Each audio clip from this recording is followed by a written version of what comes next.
A season that began at the turn of January into February has run its course and has entered the final series of the regular season.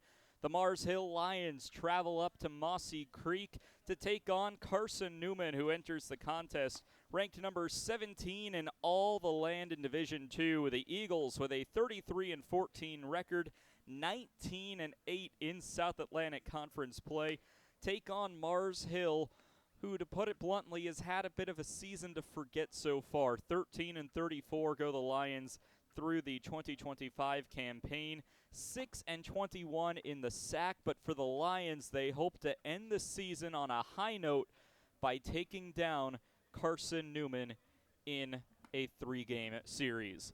Eagles have only lost 2 series all year. One of them was somewhat expectable based on the standings this season against Catawba on the road. The other was an upset fashion against the Coker Cobras on the road. Carson-Newman has not lost a series this season at the Silver Diamond Baseball Complex and look to defend home turf once more before the South Atlantic Conference Tournament. Andrew Bench will toe the rubber for the Eagles. Has had an excellent season so far, does Bench, and he looks to continue to have an excellent season against this Mars Hill batting order, which we'll take you through before our game gets underway. Leading things off for Mars Hill and stepping into the batter's box is number 10, Alec Yount. Yount, the shortstop, stands in. And we're about set to get this game underway. Andrew Bench on the mound. First pitch swinging on a ground ball over to third. And the throw on to first is in time. And Yount,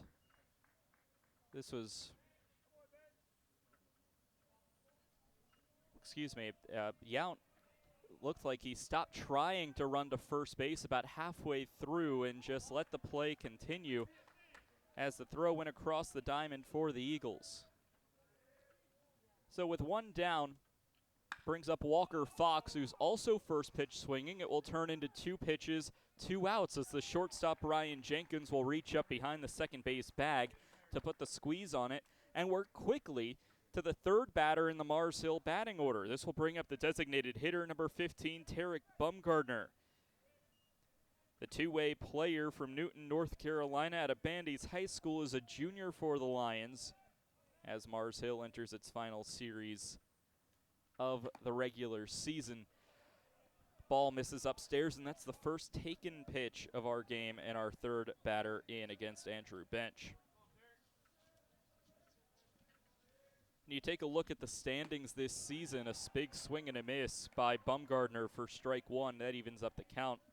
The top 8 seeds get into the South Atlantic Conference Tournament, with the top 2 seeds hosting. Carson-Newman looking to fight for a chance to host. They would need a little bit of help. A foul ball hooks out of play, and it's a 1-2. Carson-Newman sits 1 game back on Lenore-Rhine. LR 20-7 in conference play. Carson-Newman 19-8. The difference maker, Carson-Newman holds the tiebreaker with a series win over the Bears. Ball misses outside. Count evens at 2-2. In order for Carson-Newman to get a chance to host South Atlantic Conference tournament games at this facility, it would need to likely sweep Mars Hill this weekend. The 2-2, this one's a chopping ground ball over to Jenkins, the shortstop. He'll fire it strongly over to Logan Floyd at first, and he makes the out. 3 up, 3 down, go the Mars Hill Lions. And we'll take a short break, be back for the Eagles' first half with the bats in their hands when we return on the Eagles Sports Network. When you're sick and tired of fast food and need a fresh home-cooked meal, turn to Lisa's Country Kitchen. Lisa's been cooking up her fresh, never-frozen food for the Lakeway area for more than 15 years. Lisa's cares about her customers. You may enter a stranger, but you'll leave a friend. From foot-long hot dogs to juicy steaks, Lisa's has the best food for the best prices. Lisa's Country Kitchen on Route 92 off Old Andrew Johnson Highway. The best food for the best prices. Serving East Tennessee for 40 years, Magaha Electric is the perfect choice for all your electrical projects. Magaha Electric specializes in commercial, retail, manufacturing, residential, and industrial contracting needs. Magaha Electric can provide superior service, technical know-how, and realistic budgeting for any size project in a timely, cost-effective manner. Visit MagahaElectric.com for all your electrical contracting needs. Magaha Electric, your East Tennessee electrical contracting source.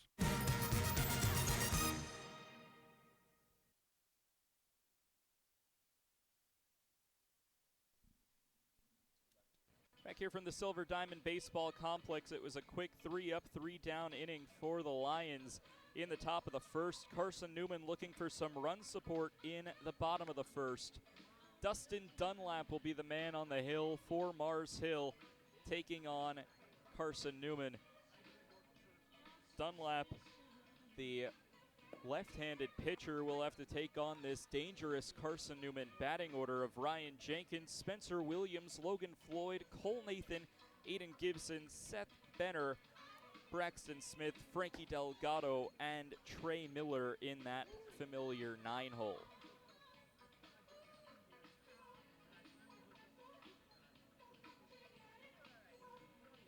So we'll see what Dunlap can do against this dangerous Carson-Newman team. Dunlap, the lefty junior from Leesburg, Florida, out of Tavares High School.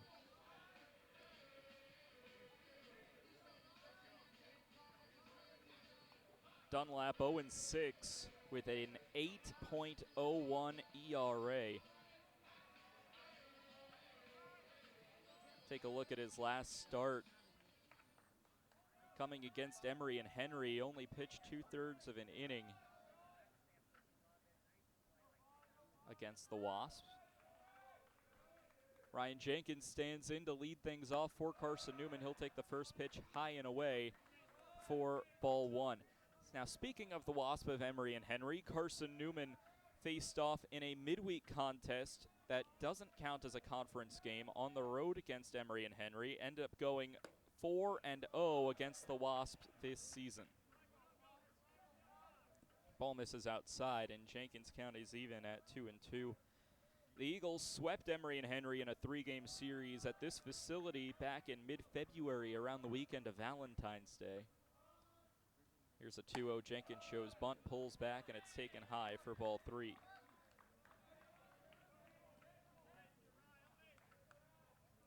Took down Emory and Henry 7-1 in the 9-inning contest in Emory, Virginia. So here's the 3-0. It's taken well outside, and Ryan Jenkins will draw a 4-pitch walk. Now, we mentioned the unfortunate struggles that Dustin Dunlap has had this season. Control has been a small part of that.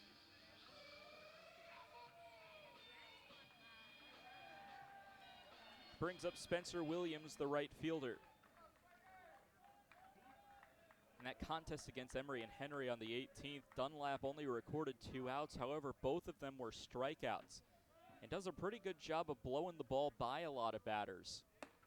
Ball taken upstairs from Spencer Williams, and it's ball 1. Now, to be fair, he is not allowed any Eagle through Ryan Jenkins and Spencer Williams to make contact, but that's by virtue of him having 5 pitches and all of them for balls. Shows bunt again, pulls back. This one finally finds the zone for a called strike from Dunlap. I was mentioning the sack standings last inning. Carson-Newman a chance to host, but they need a little bit of help from their friends down in Anderson. Williams waits on the 1-1. Shows bunt again. Doesn't pull back, or tried to pull back, but missed it, and it's a called strike. Carson-Newman sits a game back of LR with the tiebreaker. A sweep of Mars Hill for the Eagles this weekend would put them at 22-8 in conference play. The Eagles would need Anderson to beat LR in one game of its 3-game series with the Bears in order for the Eagles to host. Williams fouls off the 1-2, keeps the count where it is. So we will certainly be keeping our eyes on the Bears and the Trojans this weekend.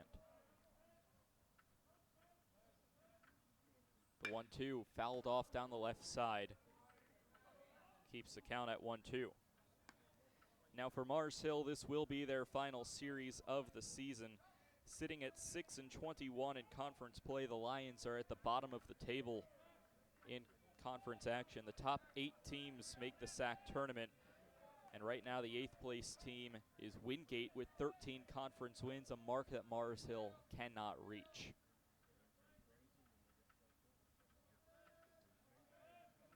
For the third time from Dunlap, here comes the 1-2 to Williams. It's swung on and missed. Tried to go on the high breaking ball, high off speed, and Williams will go down swinging. And it brings up Logan Floyd, the first baseman.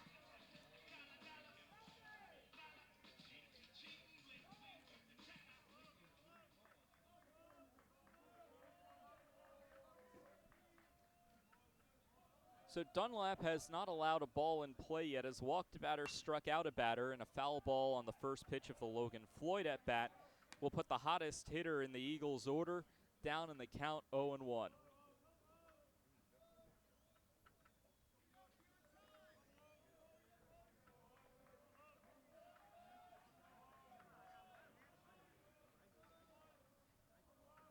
Logan Floyd, the current batter. Cole Nathan stands on deck for the Eagles. A slow pickoff over to first. Matson holds Jenkins on, but back in safely.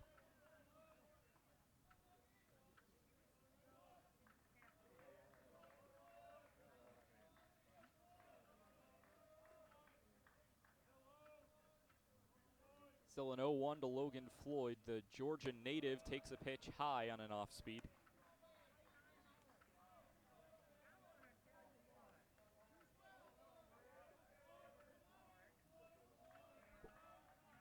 So it's 1 ball, 1 strike.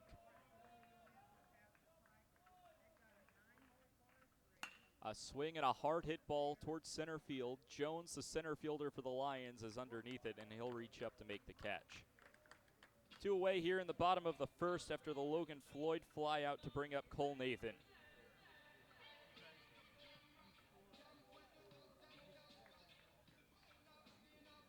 Nathan, the starting second baseman.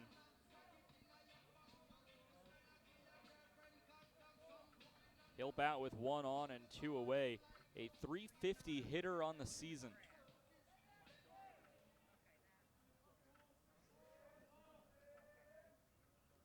Runner over at first is Jenkins. Dustin Dunlap, after 5 straight balls to open the inning, is looking to get out of the inning with minimal damage, and by minimal damage, meaning only 1 base runner.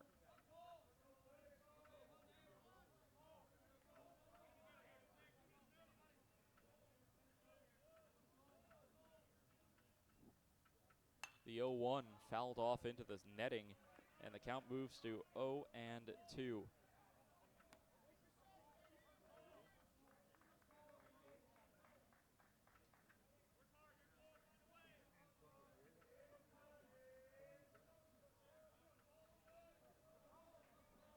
So we'll have updates across the South Atlantic Conference in this final weekend of the regular season as the contest goes along. Carson-Newman softball already in tournament time. They're taking on Tusculum in the first of a 3-game series over at the Vic, starting in about 45 minutes at noon. Nathan takes a pitch high, and it's a ball and 2 strikes.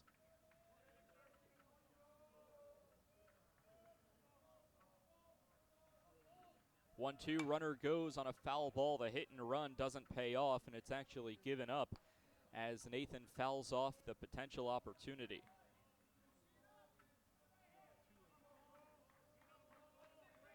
Our contest here in Mossy Creek, the earliest of the baseball games across the conference today, with our 11 a.m. start time.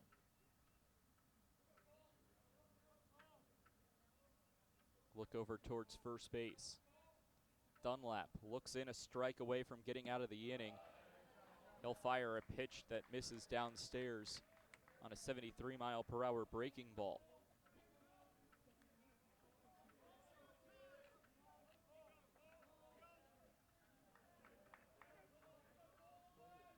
most contests across the conference got pushed to tomorrow and Sunday for their series, as this one's blooped into right field, but charging in to make the catch is Fox for the out. No runs, no hits, no errors, one runner left on base after a leadoff walk is stranded at first. And that'll do it for the happenings here in the first inning. To the second we go. Mars Hill and Carson-Newman tied at 0 on the Eagles Sports Network.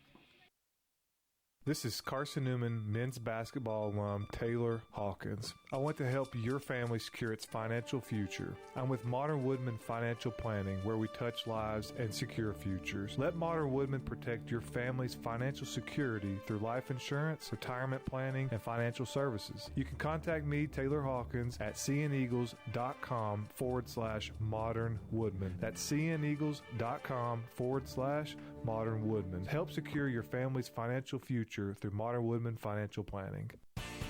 The number one source for Carson-Newman athletics gear is shopcneagles.com, where you can find gear from Adidas, Columbia, Nike, and Under Armour. Shirts, jerseys, sweatshirts, shorts, pants, hats, and scarves. Shopcneagles.com is your source for everything CN. You can even show your school spirit on your smartphone or tablet. All of your game day essentials can be found in one place. ShopCNeagles.com.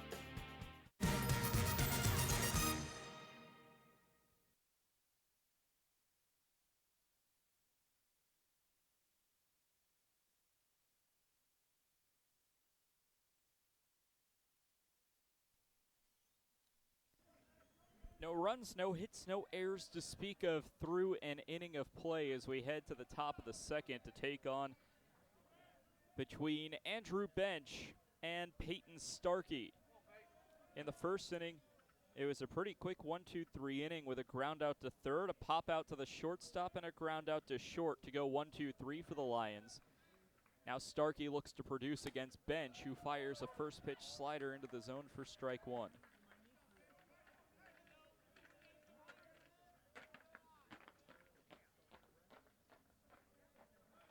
Now the 0-1. Bench kicks and fires on another called strike.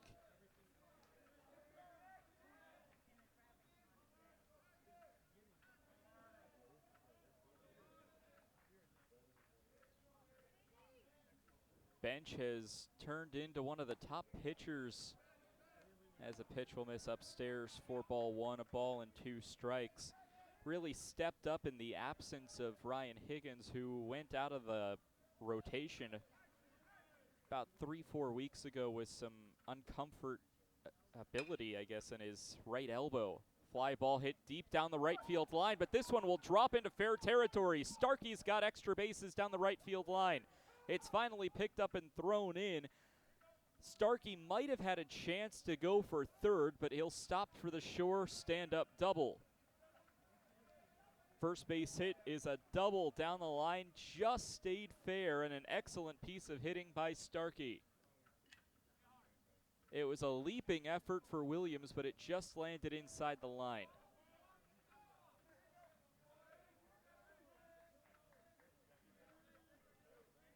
Brings up Chappell Matson, the first baseman, who's batting .296 on the year.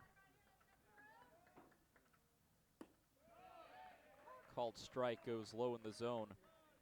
Bench has turned in a 3-1 record on the season with a .497 ERA in 38 innings pitched.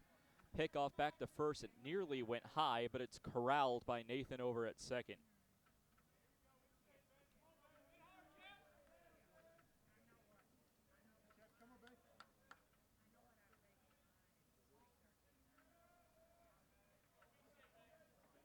So now the 0-1. Bench fires. This one's hit towards short. It's a leaping grab caught by Jenkins. The throw back to second will double him up. A line out double play.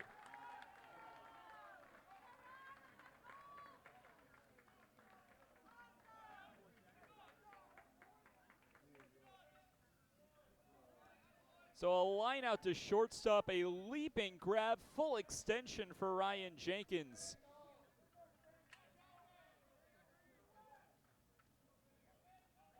And it will turn into an at-bat with nobody on and 2 outs for the center fielder, Jackson Jones, who takes a first pitch strike down low. Just barely caught a piece of the zone.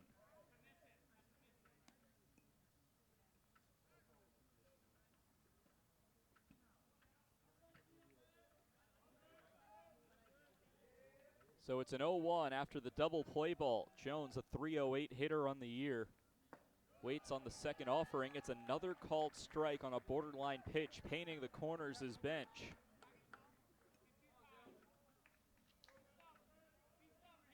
Jones, the freshman from Gibbonsville, North Carolina, out of Eastern Guilford High School.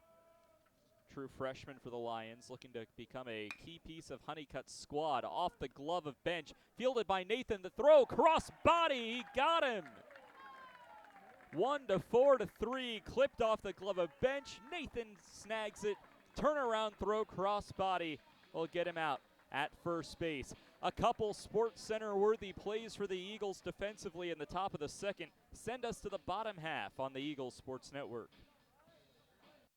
Tri-Light is proud to support Carson-Newman Athletics. We salute the student athletes who are working hard to make great things happen on the field, in the classroom, and in the world. It takes vision, commitment, and teamwork, qualities we share at Tri-Light. Our mission is to provide life-changing opportunities by building a world-class fiber broadband network. If you'd like to learn more, please visit trilight.net or call us at 833-847-0824.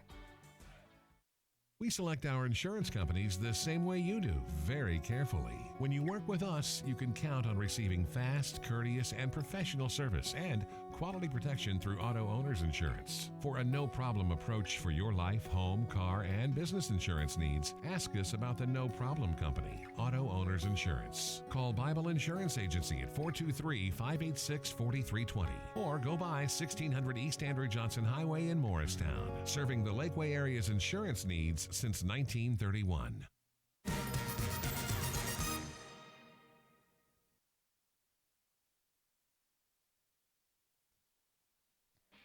Couple big defensive plays for Carson-Newman. Talk about great plays from Ryan Jenkins and Cole Nathan, the middle infielders, showing off in the previous frame. And it will now be the 5-6-7 portion of the batting order for Carson-Newman, looking for some run support in this first of a 3-game series. Aiden Gibson, Seth Benner, Braxton Smith all due up this inning. If one of them reaches, Frankie Delgado is the fourth man due up this inning. Brings up Aiden Gibson, the third baseman, the junior from Cleveland, Tennessee, out of Walker Valley High School. That's .293 on the year. He'll take on Dustin Dunlap, who after pitching 5 straight balls to open the contest, has since had an incredible strike-to-ball ratio. We'll start this second inning with a ball.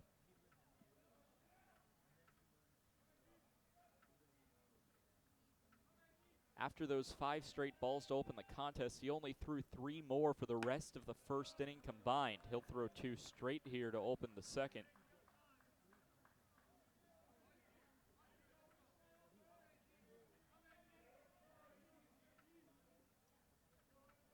Able to finally get a game in after the weather was quite scary this morning. A ball upstairs turns it into 3 balls and no strikes quickly to Gibson.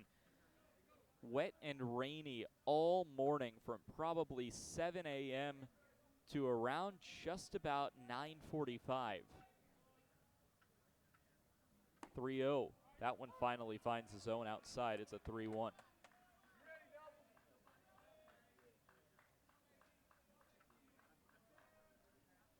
Luckily, the infield not made of clay, but instead turf, which allows the field to dry much more quickly as a ball's taken high. Aiden Gibson will draw the walk.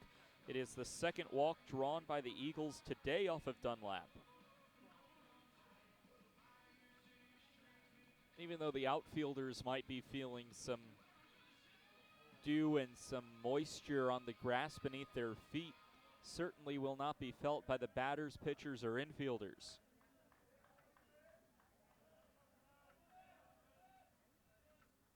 Seth Benner stands in, shows bunt, pulls back on a pitch that misses low.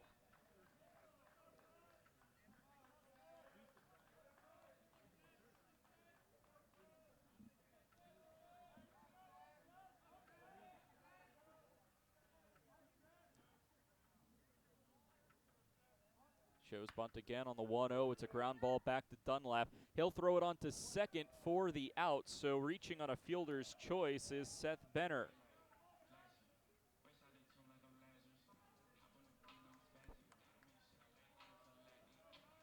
So it was just a hard hit bunt back to the pitcher's mound, and it was the shortstop covering.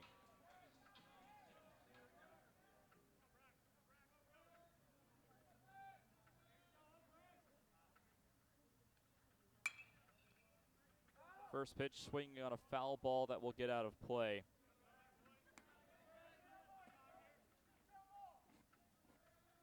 Braxton Smith, the current batter.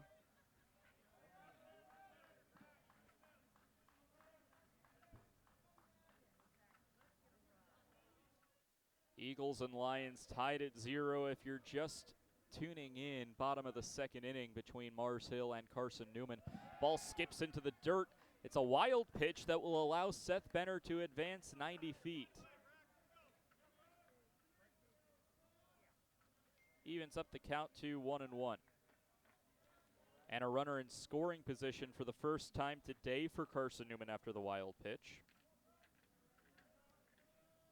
Smith fighting through a 1-1 count. Look back towards second. Dunlap delivers on a hard hit ball down the left field line. It hits off the third base umpire. He is down and shaken up, and time is immediately called. It looked like that went off his head.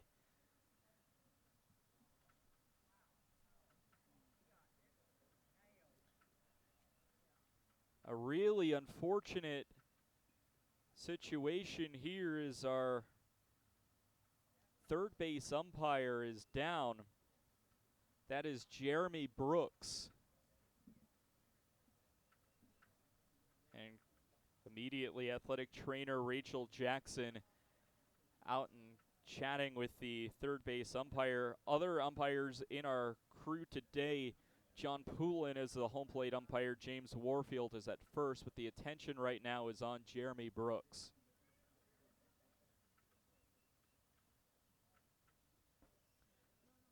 On a hard hit ball down the left field line. He just couldn't quite get out of the way in time.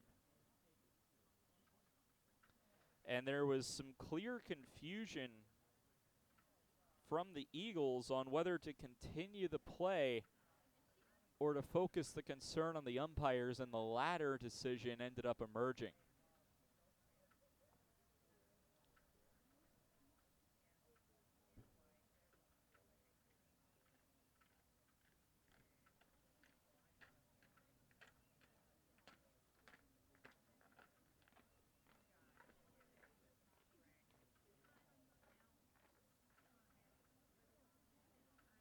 Coach Tom Griffin also out there for the Eagles as well. He seems to be in good spirits, having a quick drink of water, trying to recuperate himself. And I think the question, once we've confirmed that he's okay and good to go, is what happens with the Braxton Smith at-bat. I mean, he put it into play. It was a fair ball. And he's back up and standing.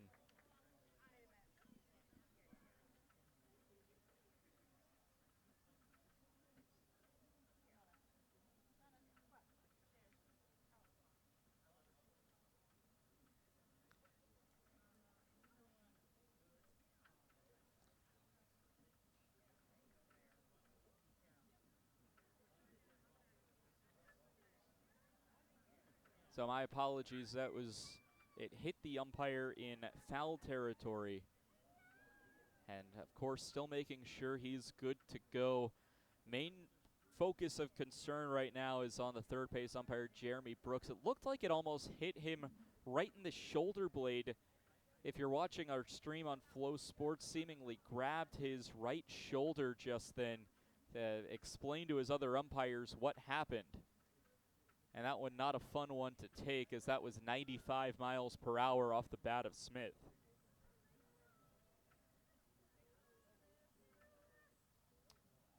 It's difficult enough for players who are expecting a pitch to be coming to get hit by a pitch. Of course, that's never fun. But when you're not expecting it and it's a line drive off the bat, especially as fast as 95 like that, it's going to bruise tomorrow. I can guarantee you that.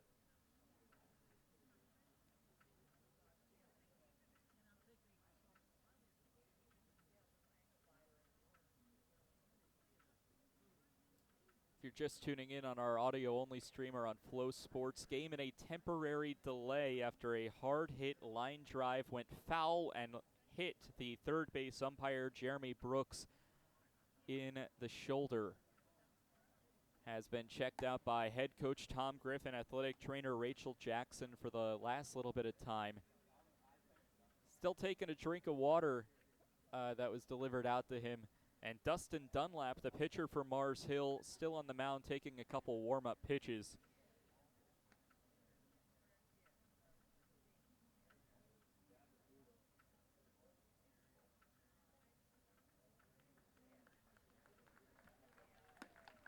And he'll be good to go. Remaining at third base is Jeremy Brooks. Probably in a bit more pain than he was when the last pitch of the game was thrown. And he's right back into it with the pitch clock operator, Jeremy Brooks, resetting the pitch clock, and we're good to go again for the Braxton Smith at bat. That will continue now with a 1-2 count after that. Whole sequence was just one foul ball.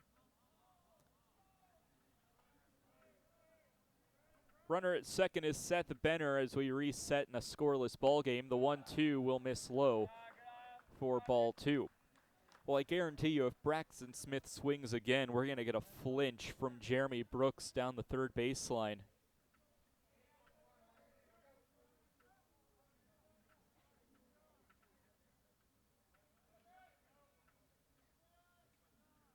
Two-two delivery. This one's taken too far low. Ball three.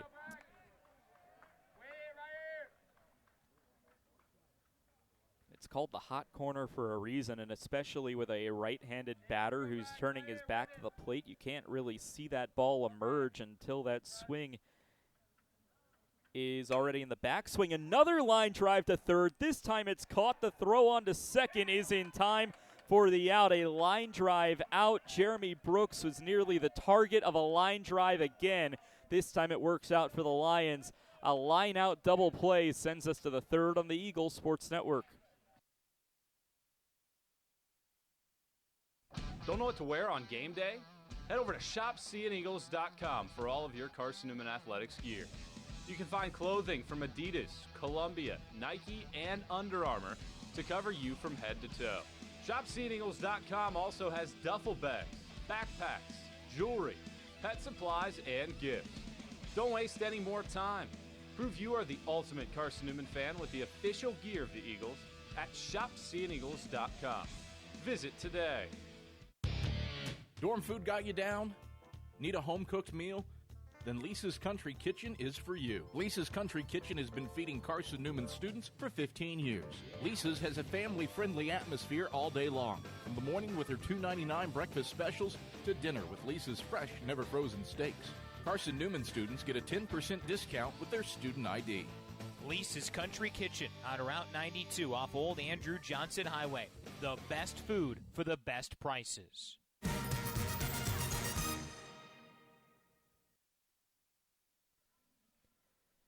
Back for the third inning in a scoreless contest. Carson-Newman and Mars Hill battling in the first of a three-game set. Carson-Newman looking to win out and get a little bit of help to host the first round of the SAC tournament. Would need a sweep and a loss for Lenore Ryan to Anderson this week, or win the series 2 games out of 3 and hope that Anderson somehow gets the upset of LR in its 3-game series. Of course, the far extreme alternative to that is Carson-Newman wins 1 of this series and Anderson sweeps LR. A called strike taken inside. Andrew Bench to Carter Potts. First time we've seen Potts today. The third baseman in the Lions batting order hits .291 on the year from Avon Lake, Ohio. He'll swing and put one high in the air out into left field. Smith, close to the warning track, will reach up and make the catch, probably about 3 to 4 feet in front of the warning track on the first out of the inning. Bench has faced the minimum through 7 batters, has allowed 1 double to Peyton Starkey. Other than that, nada. Starkey was also put out on a line-out double play hit into by Chappell Matson. So how Bench has faced the minimum. Left fielder Max Lalime will take a first pitch called strike. Lalime, a .255 hitter on the year. From Portsmouth, New Hampshire, transfer from North Essex Community College, as this one is ruled as a foul ball hitting off the plate on a swinging bunt from Lalime.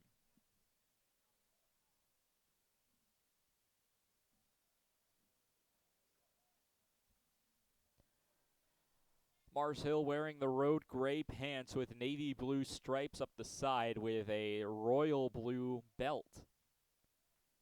Here comes the 0-2 to Lalime. It's swung on and missed. Strikeout for Andrew Bench, his first of the day.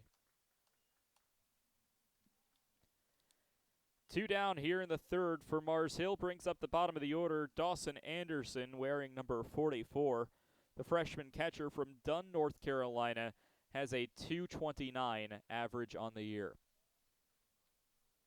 First pitch from Bench, thought about it, but on the breaking ball, it catches the zone for a called strike.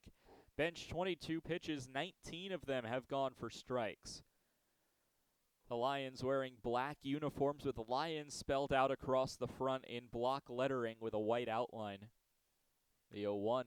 This one's hit in the air, right center field. This one's deep towards the alley, but it's Spencer Williams on his horse who is able to reach over and catch up to the baseball, making the catch. No runs, no hits, no errors, nobody left on base as Bench faces the minimum through 3 innings. We'll be back for the bottom of the third next on the Eagles Sports Network.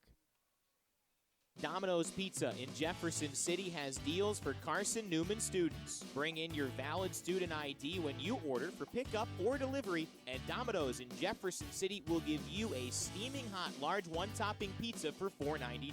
That's a large one-topping pizza for Carson-Newman students for $4.99 at Domino's in Jeff City. Call 865-471-6700 to order. That's 865-471-6700. Domino's, the official pizza of the Carson-Newman Eagles. Okay, let's see. I'm ready to do this. Carson-Newman. It's been around since 1851. Lots of flexible online programs. Wow. World-class accredited academics. A faith and learning environment with professors who really care about me. A top 10 best value school. Carson-Newman gives $48 million a year in financial aid. This is the perfect place. I'm in.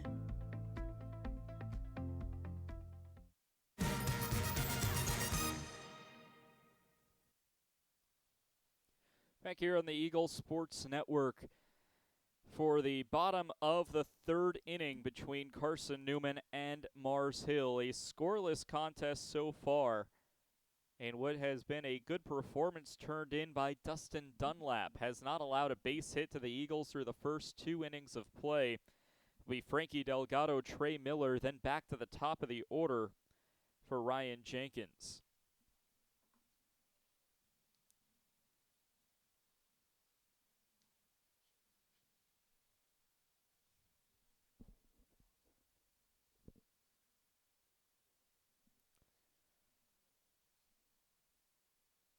So Delgado stands in, waits on the first offering from Dunlap that slides in for a called strike. An 0-1 to Frankie Delgado. The catcher hits .264 on the year.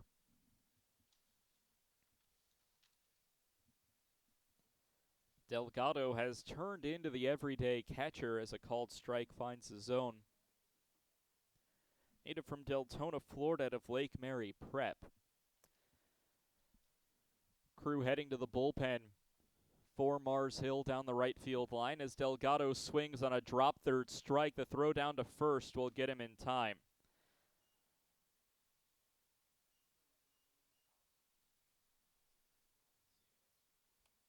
So Delgado goes down swinging. It is the second strikeout for Dunlap today, as it will now bring up Trey Miller.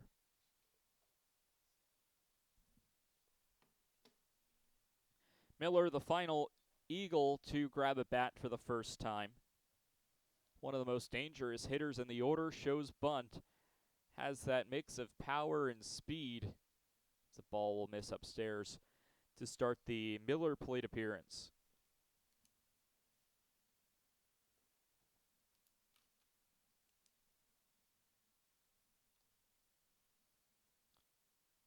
Miller waits on the 1-0 offering. It's another bunt, but this one's poked foul and will land over the first base dugout occupied by Mars Hill. The Lions wearing royal blue caps with a yellow Mars Hill logo on the front.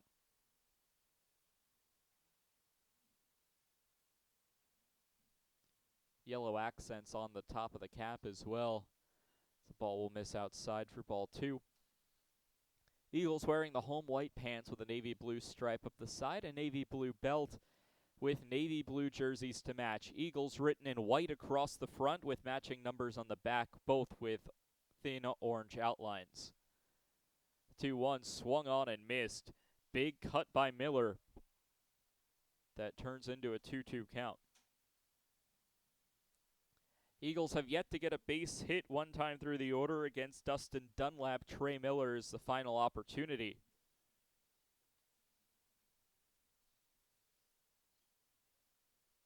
Two-two offering. Called strike 3, low and inside. Punched out by home plate umpire John Poulin, and Miller goes down looking. Back-to-back punch-outs for Dunlap.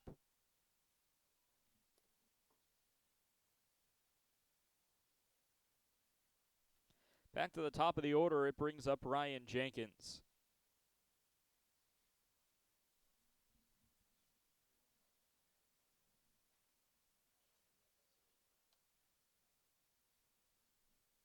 The 0-0 taken high for ball 1 to Ryan Jenkins.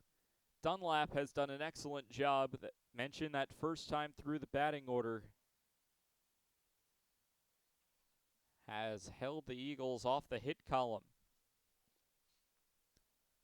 The 1-0 pop-up foul territory. This one will get out of play.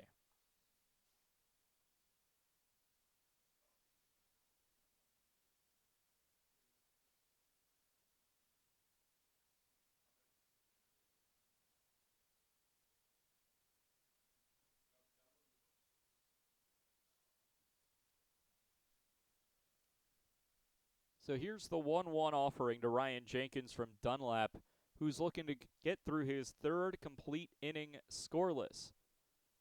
The 1-1 comes inside and will miss for ball 2.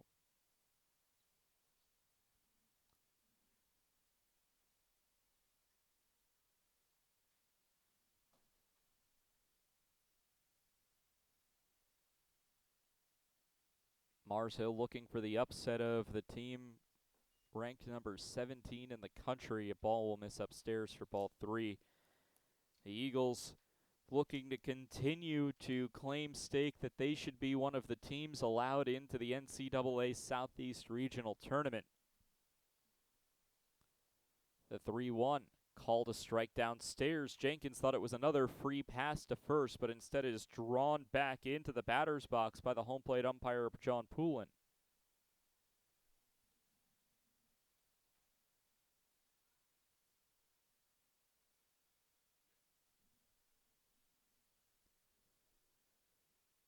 Three-two payoff pitch. A hard hit ground ball over to short. Yount will pick it up, fire onto first in time for the out on the 6-3 put out for Ryan Jenkins. 3 innings have come and gone, only 1 hit combined between the two frames. It belongs to Mars Hill, who looks to add some offense in the 4th when we return on the Eagles Sports Network. There's something about a small community that unites us, whether it's cheering on our favorite team or the way we come together in a crisis. Small communities are made up of people with big hearts. We're dedicated to hard work and innovation through sunny days and stormy nights. AEC is always here, powering the people and the places that make our community a spectacular place to call home. AEC. Power what matters most. Insurance, it's about people, not things. It's about security. It's about confidence. It's about relationships. It's about trust. It's about you.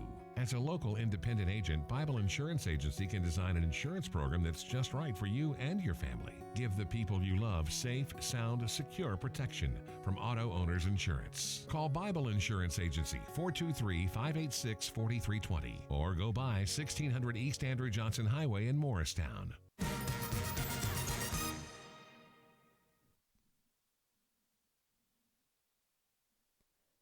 In what has been a pitcher's duel so far, only one hit combined between the two squads through 3 innings of play.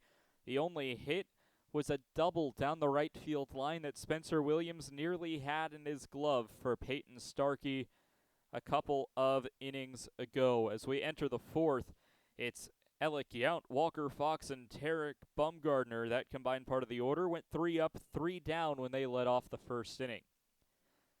Despite Mars Hill having the only hit, Andrew Bench is the only pitcher to have faced the minimum. Starkey was out on a line-out double play as the only base runner for the Lions to this point in the ballgame thus far. As Yount will take the first pitch low for ball 1.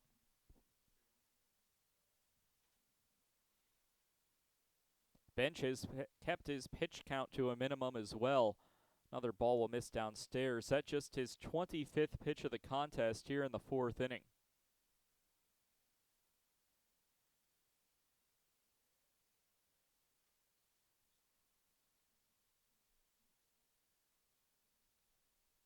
Pitch is taken high for a called strike. Andrew Bench has turned in so far an incredible performance. No action in the Eagles' pen. We did see Mars Hill send a crew into their bullpen down the right field line as there's a high pop-up that goes foul and out of play.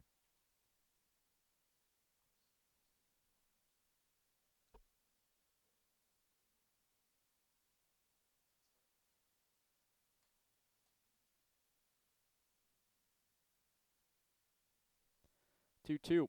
Missing low and away. Full count now to the leadoff batter, Alec Yount.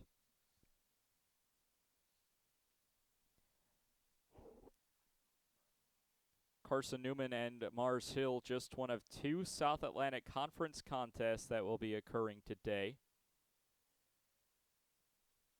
3-2 on a chopping ground ball over to short. Jenkins crossbody throw, doing the splits is Logan Floyd, and he's ruled out on the play on the 6-3 ground out.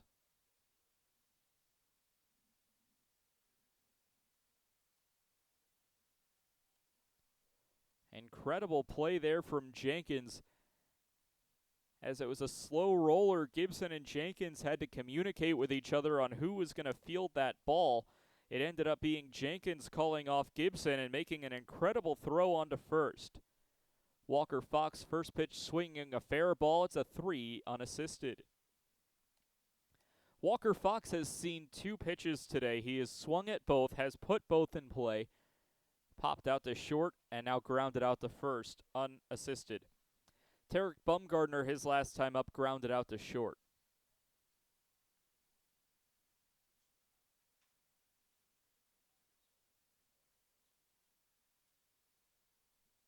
Waits on the first offering. It's a foul ball on the first swing.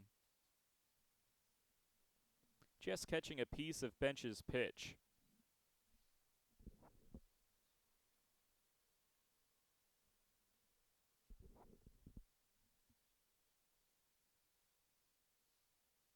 The 0-1. Swing and catching a piece of it again. This time, much less significant of a piece. But Bumgardner still finding ways to make contact against Bench.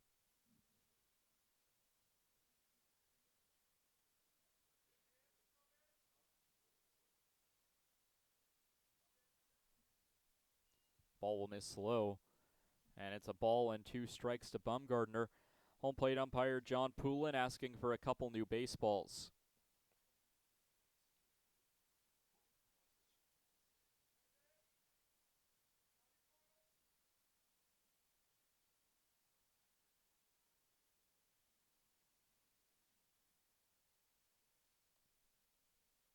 1-2. Checked his swing, appeal down, no swing, says the first base umpire. He today is James Warfield.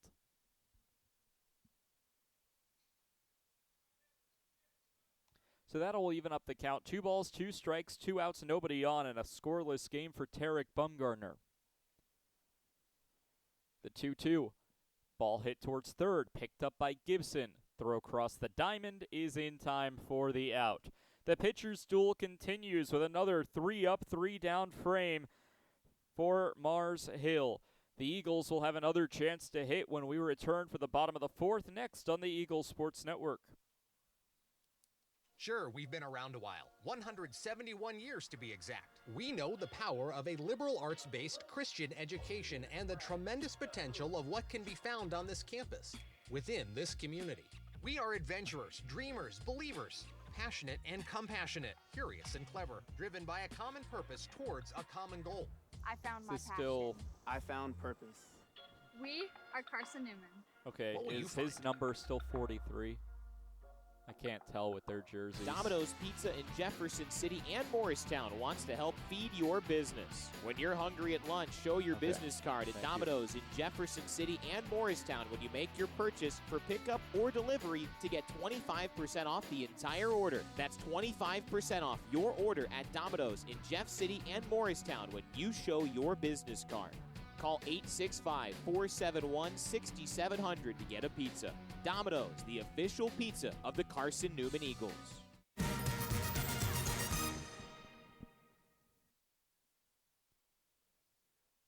From the Silver Diamond Baseball Complex, Dustin Dunlap through 3 innings has struck out 3, has kept his pitch count relatively low, and is, most importantly, not allowed a hit thus far.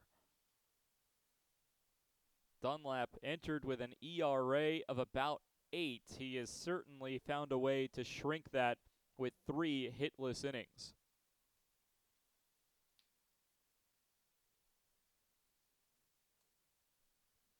Spencer Williams will lead things off. He kicks off a heart of the order batting for Carson-Newman. Goes Williams, Floyd, then Nathan.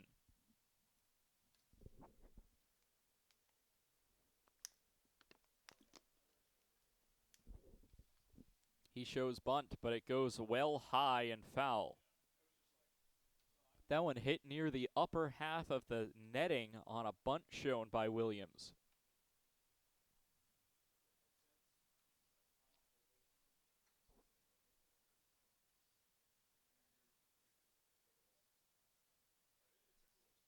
The 0-1 swung on and missed for strike 2.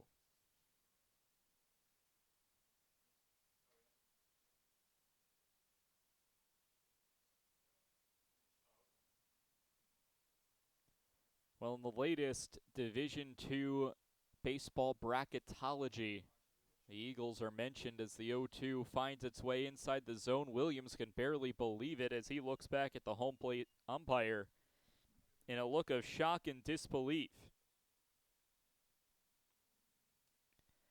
Poulin rings him up, and it's the 4th strikeout for Dustin Dunlap today, 2nd time that Williams has struck out, and it brings up the .380 hitting Logan Floyd. Called strike will open the Floyd at bat. To start the season, Logan Floyd had a good year, was hitting around middle of the pack, was a typical part of the Eagles' batting order. Well, the second half of the season, the sophomore has taken flight.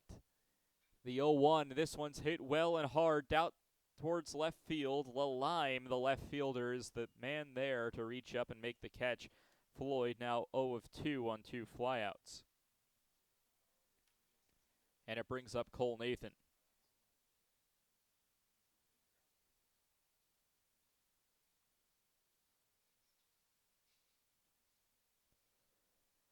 Nathan 0 of 1 today. He flew out to right field his last time up, poked it the opposite way for the right-handed hitting second baseman. First pitch to him comes inside for ball 1.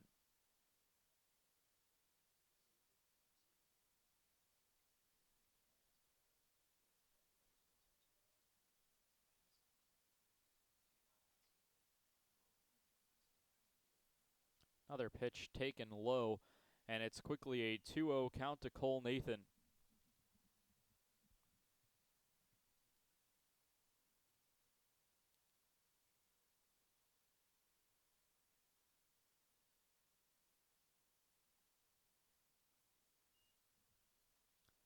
Ball will miss downstairs.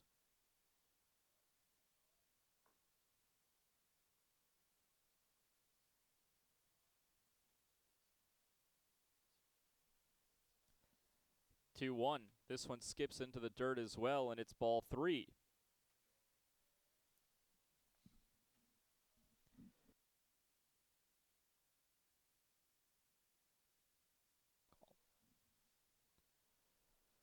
Hitters count 3-1 to Cole Nathan. Dunlap sets and fires on a pitch that misses low, and it's a 5-pitch walk to the Eagles' second baseman. He becomes the 4th unique base runner for Carson-Newman today. However, no hits. 3 walks and a fielder's choice have allowed Carson-Newman's runners to reach. And it brings up the third baseman, Aiden Gibson.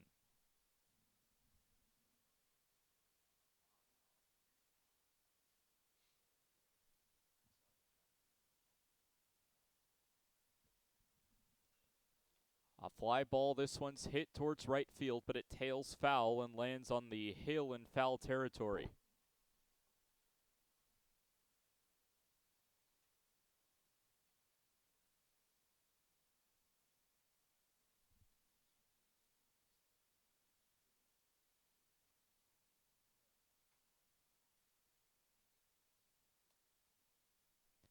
That makes it an 0-1 count to open the Gibson at bat after the foul ball. Dunlap, a long look over at first base, now looks back to his catcher Anderson. And with 4 seconds on the pitch clock, he elects to pick off Cole Nathan, who's back in safely.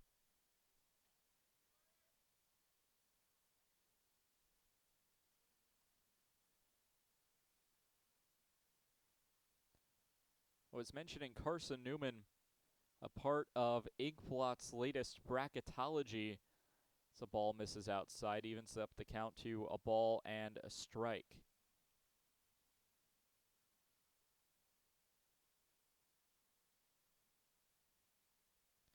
Was projected as the 6th seed in the Southeast region. The 1-1 fouled off into the netting for strike 2 in a region that features teams from Conference Carolinas as well as the Peach Belt.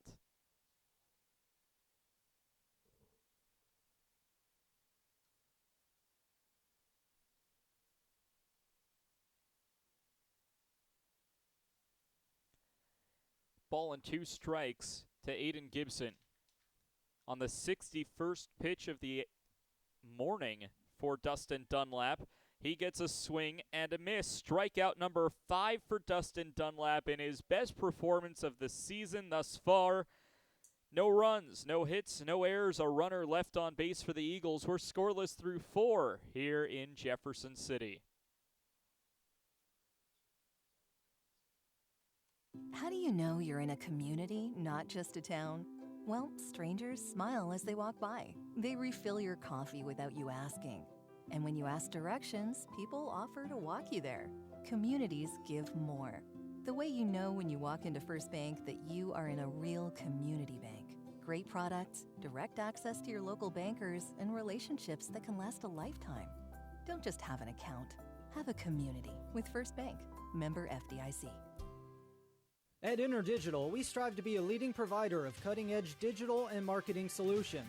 At InterDigital, we want to help our clients find success. Our team of technology gurus work together to ensure InterDigital continues to progress forward as technology advances. At InterDigital, we make technology work for you. Visit interdigital.com for IT support, web development, virtual tours, graphic design, internet marketing, mobile app, and film production services. InterDigital, laser focused on your success.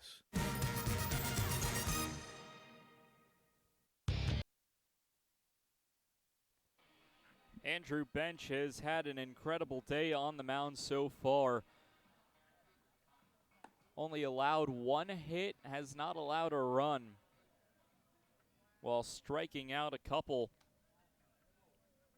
One strikeout has only allowed 2 base runners. The only hit he allowed was a double that was nearly caught by Spencer Williams down the right field line. And not only did Spencer Williams nearly get to it, but it nearly landed in foul territory.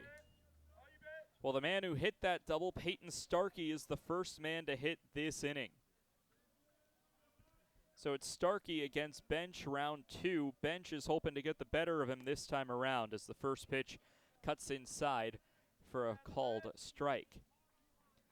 Was mentioning Inkblot's bracketology that was released 3 days ago on April 22nd. Carson-Newman, the projected 6th seed, as there's another called strike.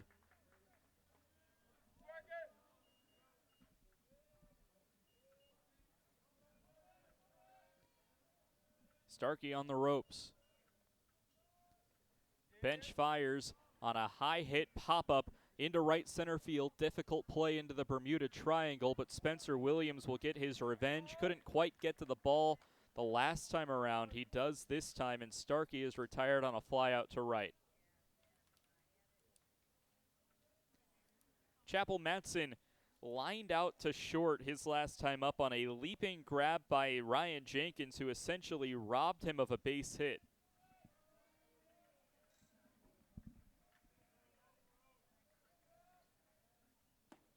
He'll swing at the first offering and come up empty.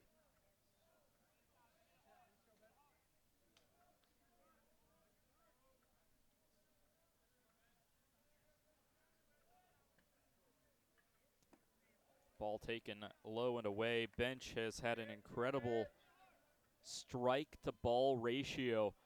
31 strikes to just 9 balls for Bench today. And Matson faces a 1-1 count. He'll swing and miss for strike 2.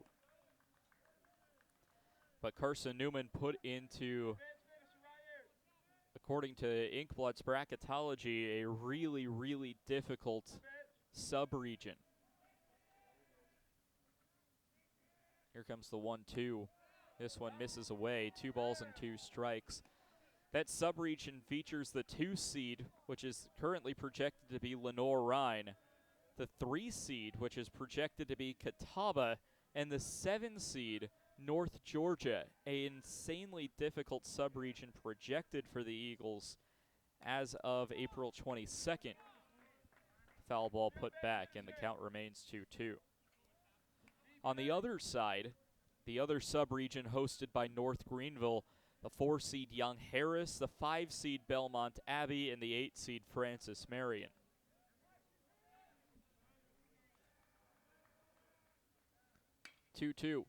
A high hit ball into right center field. Williams and Miller are after it, and it's Spencer Williams in deep right center field who will reach up to make the play. Back-to-back flyouts to Spencer Williams into right center field for the Lions. Peyton Starkey did so, now Chappell Matson. And it brings up Jackson Jones. He hit into kind of a weird sequence back in the 2nd inning. Had a ball hit off the glove of Andrew Bench. Then it was fielded by Cole Nathan at second, who made a crossbody throw to record the out. The first pitch he sees in his 2nd plate appearance is a called strike.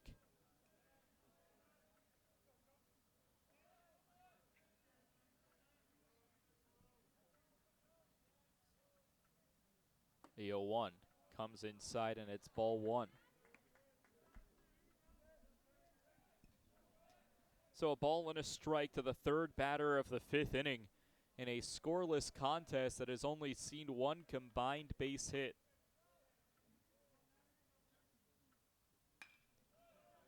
Fly ball hooks foul.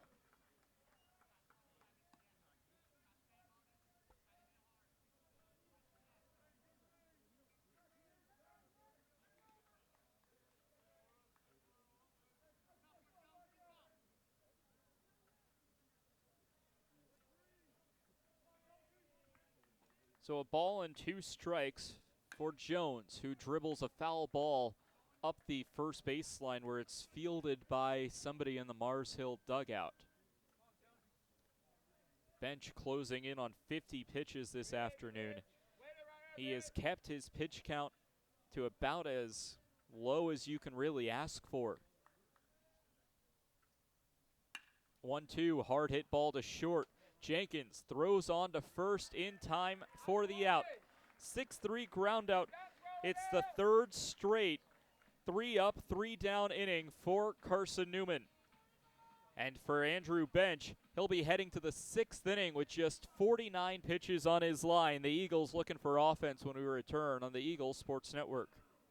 This is Carson-Newman men's basketball alum Taylor Hawkins. I want to help your family secure its financial future. I'm with Modern Woodman Financial Planning, where we touch lives and secure futures. Let Modern Woodman protect your family's financial security through life insurance, retirement planning, and financial services. You can contact me, Taylor Hawkins, at cneagles.com/Modern Woodman. That's cneagles.com/Modern Woodman. Help secure your family's financial future through Modern Woodman Financial Planning.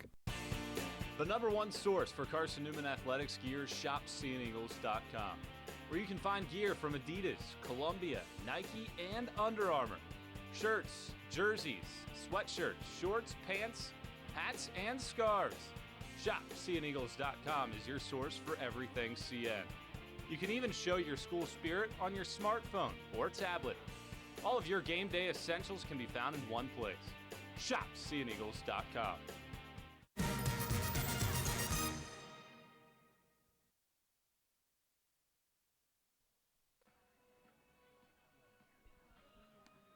Well, when we began this season all the way back on February 1st, a lot of things were still changing. The basketball seasons were still in full swing. Pitchers and catchers had yet to report for Major League Baseball. And D1 and D3 college baseball hadn't even started up yet. Division II was the earliest start in college baseball this year. And we finally reached the culminating point in the final series of the season.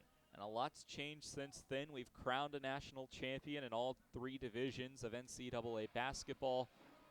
Pitchers and catchers not only reported since this season started, but the Major League Baseball season is in full swing, about a month long now. Seth Benner, Braxton Smith, and Frankie Delgado do up this inning for Carson-Newman wearing navy blue.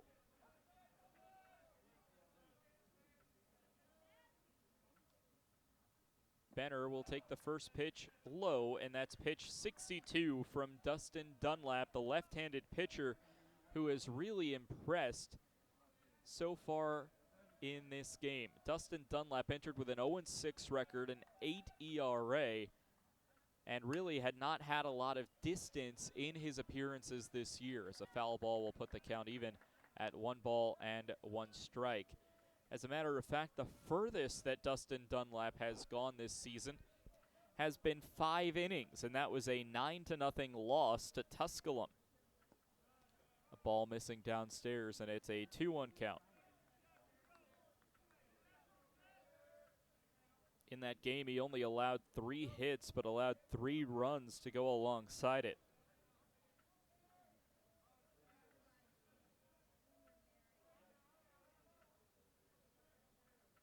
Now the 2-1 offering, missing away. And it's ball 3 for Seth Benner, who reached on a fielder's choice on a bunt attempt, trying to get Aiden Gibson into scoring position back in the 2nd inning.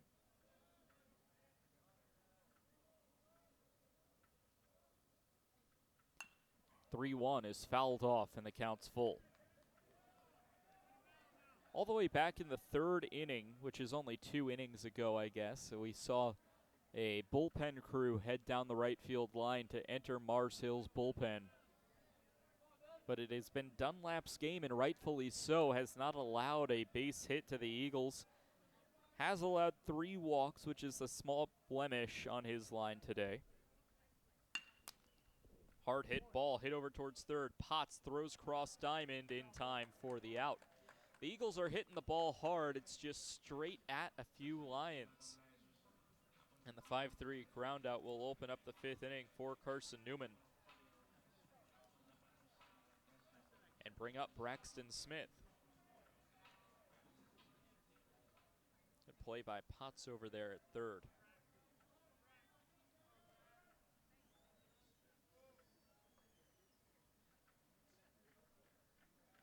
Here comes the first pitch to Braxton Smith. It's a slider that misses inside for ball one.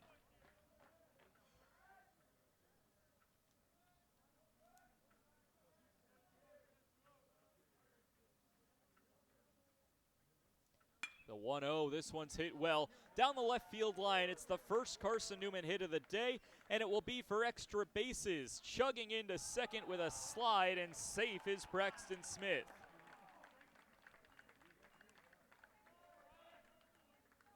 A double down the left field line for Braxton Smith puts a runner into scoring position for Frankie Delgado. The hits column is now tied at 1 apiece, and the Eagles are threatening to strike after just one swing of the bat.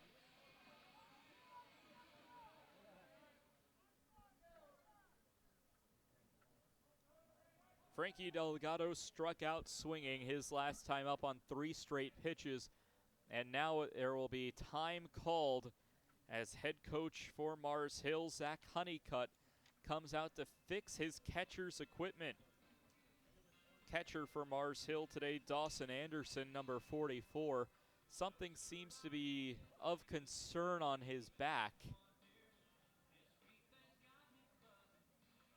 And it looks like this is a pitch-com device that he's fixing. Looks like there's a couple wires and stuff entangled in his catcher's gear.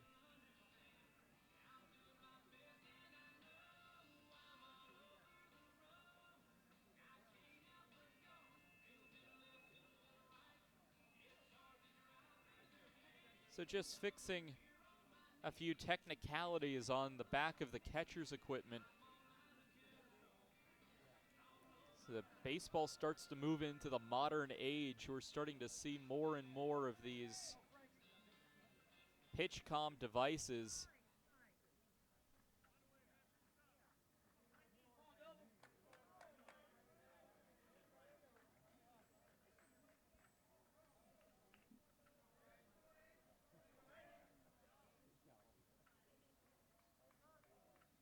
Runner over at second is Braxton Smith. The delivery taken high for ball one to Frankie Delgado. Now you can't quite see it there, but if he turns just a little bit on the left side of Delgado, who's still fussing with his pitch-com device, he's got like a little IFB or something to communicate with his pitcher in his left ear on the opposite side of where you can see now, which is how he's communicating what pitch to throw with Dustin Dunlap. The 1-0 chopping ground ball. This one stopped by Starkey. No, it will trickle into center field, and scoring on the play is Braxton Smith. It's an RBI single for Frankie Delgado up the middle. Smith scores, and it's 1-0 Carson-Newman on back-to-back base hits.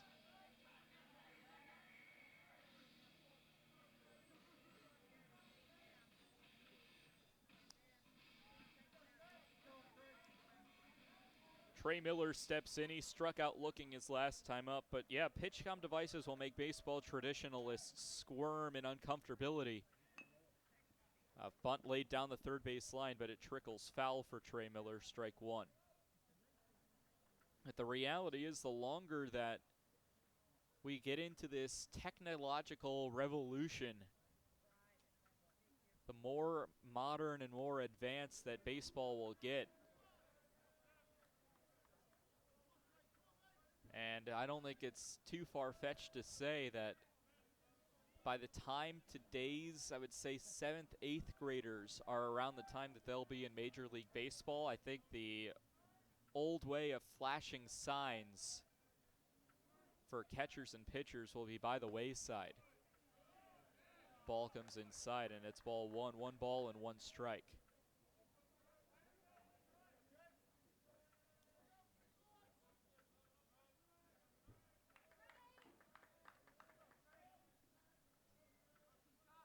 One ball, 1 strike. The delivery, chopping foul ball over towards the third base side. Puts the count at 1-2 for Miller. Well, an update from Carson-Newman softball in the South Atlantic Conference quarterfinals against arch rival Tusculum. The Eagles have the early lead 1-0 in the top of the second inning over the Pioneers.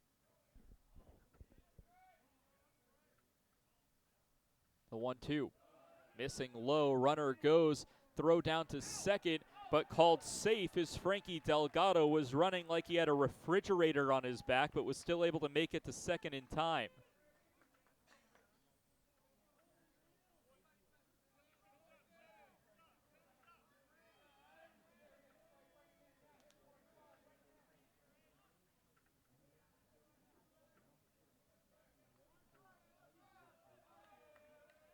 So Miller facing a 2-2 count, looking to avoid striking out for the second time.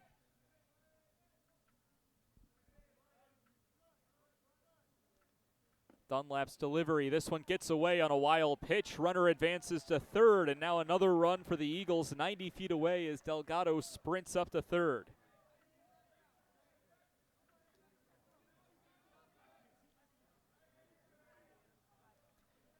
So from first to third in just a couple of pitches to Trey Miller, a stolen base and now a wild pitch.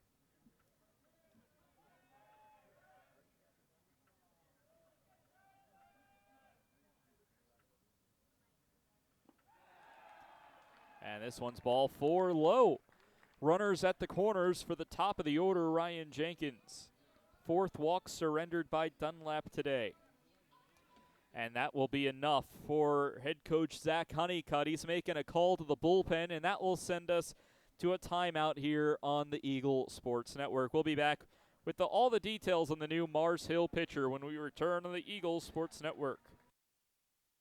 Tri-Light is proud to support Carson-Newman Athletics. We salute the student athletes who are working hard to make great things happen on the field, in the classroom, and in the world. It takes vision, commitment, and teamwork, qualities we share at Tri-Light. Our mission is to provide life-changing opportunities by building a world-class fiber broadband network. If you'd like to learn more, please visit trilight.net or call us at 833-847-0824. We select our insurance companies the same way you do, very carefully. When you work with us, you can count on receiving fast, courteous, and professional service and quality protection through Auto Owners Insurance. For a no-problem approach for your life, home, car, and business insurance needs, ask us about the No Problem Company, Auto Owners Insurance. Call Bible Insurance Agency at 423-586-4320 or go by 1600 East Andrew Johnson Highway in Morristown, serving the Lakeway area's insurance needs since 1931.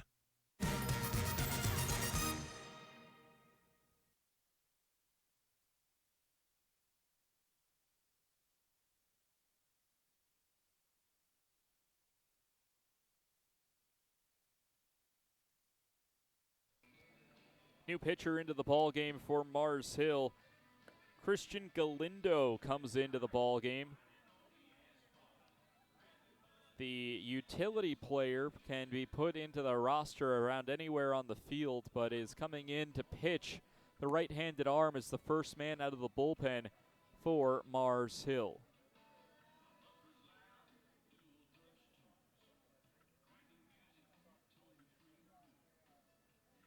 Galindo has had a couple of appearances on the mound, last coming against Belmont Abbey in the midweek on April 15th, where he went 2 1/3, allowed 2 hits and 3 runs. His last SAT contest did not record an out after allowing a base hit to UVA Wise in a 15-5 loss in relief.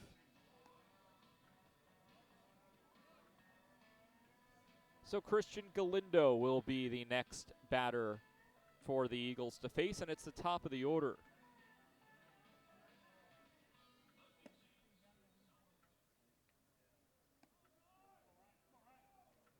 Galindo, the transfer from Florida Tech, the junior out of Pembroke Pines, Florida, attended Broward College, played for the Seahawks in a program that no longer exists, unfortunately. JUCO College, Broward College down in Davie, Florida, cutting their baseball program, which allowed them to transfer to Florida Tech and then to Mars Hill. Runner goes on a first pitch ball outside. Galindo hit the deck expecting the throw down, but Miller was allowed to take second base on a steal.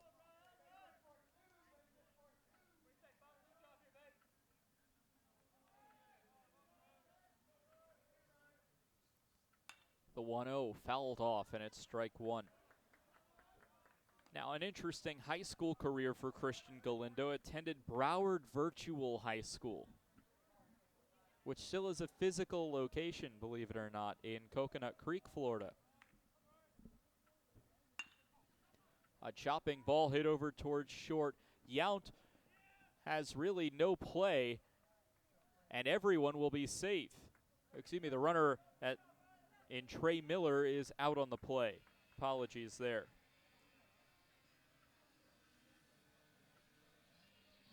And the play made by Potts, the third baseman, on a 6-5 fielder's choice. Run scores on the play as Delgado crosses home safely.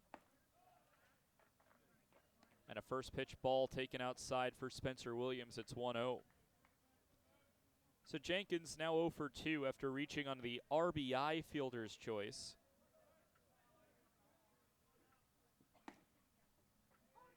Called strike down low. It's now a 2-0 Carson-Newman lead after an RBI single by Frankie Delgado and that RBI fielder's choice by Ryan Jenkins, who's now the only runner aboard.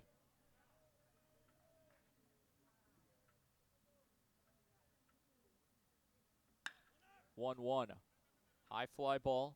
Jones at the warning track will reach up and make the squeeze for the third out of the inning. 2 runs will score for Carson-Newman, however, on 2 hits, no errors, and 1 runner left on base for the Eagles as we finally have some runs in our contest through 5 complete. It's 2-0 Carson-Newman.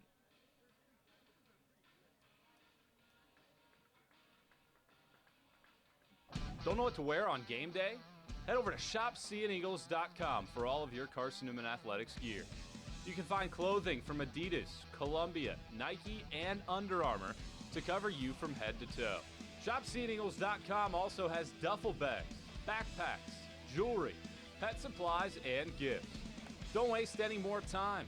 Prove you are the ultimate Carson-Newman fan with the official gear of the Eagles at ShopSeeingEagles.com. Visit today. Dorm food got you down? Need a home-cooked meal?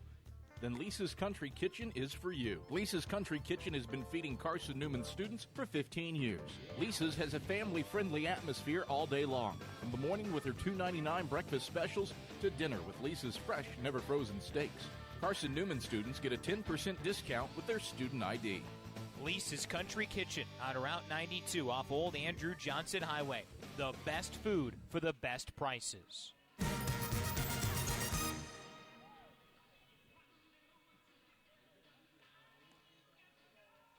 Andrew Bench back out onto the mound for his 6th inning of work. His pitch count has been excessively low, 49 pitches through 5 complete innings. And Bench will look to keep that trend afloat, taking on the bottom of the order Carter Potts, Max Lalime, and Dawson Anderson. 11 straight Lions have been retired in a row, leading up to the 50th pitch of the ball game and the first pitch to Carter Potts in the inning.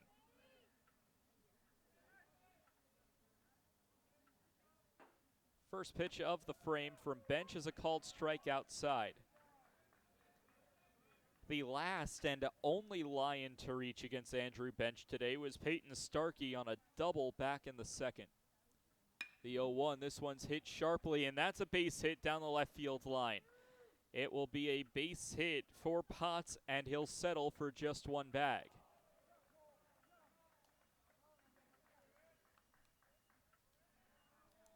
Second hit of the contest for Mars Hill, and it's the second time today in which the leadoff batter is the runner getting aboard for Mars Hill. Starkey was the leadoff man in the second when he hit his double. Now Potts leads off the sixth, and gets a base hit himself. First pitch to Lalime will miss low for ball 1.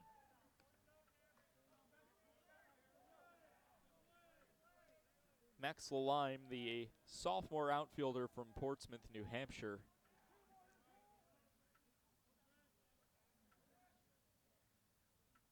The 1-0 offering. High fly ball, deep right field. Spencer Williams goes back at the warning track and it's a Max Lalime 2-run home run.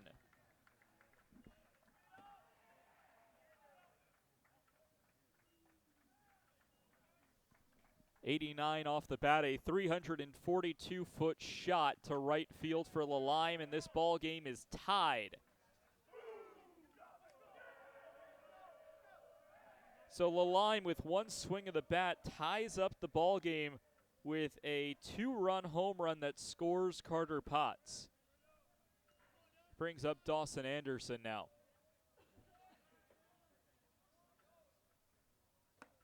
First pitch taken outside for ball one.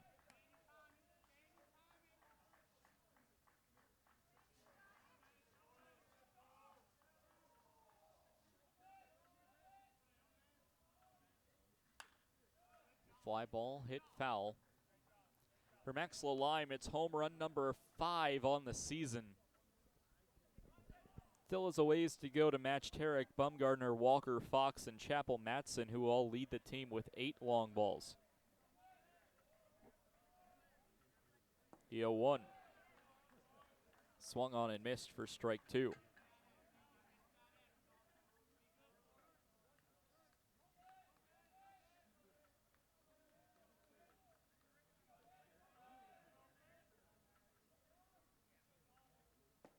A swing and a miss. And that's strike 3.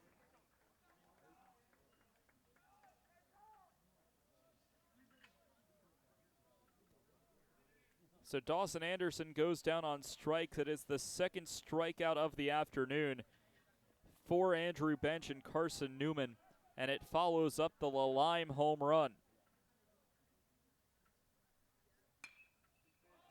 High pop-up, shallow right center field off the bat of Yount. It's the center fielder Miller who comes in, reach up and make the catch. First pitch swinging went Yount.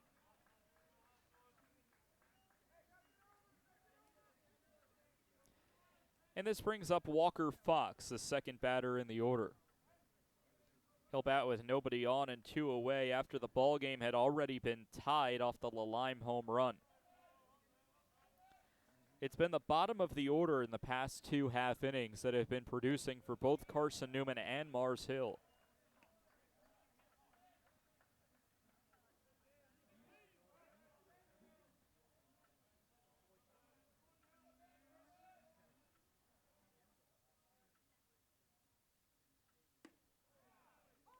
Called strike, finds its way into the zone. Next pitch will be the 60th for Bench on the afternoon. After our early 11 a.m. start time.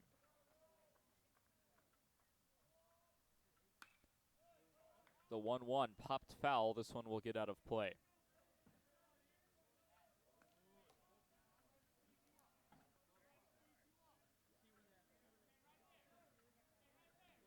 .71 degrees and cloudy this afternoon, I should say. Winds are pretty calm, 5 miles per hour sustained, gusting up to 14. Flags are calm as the ball misses outside after the foul ball, 2-2.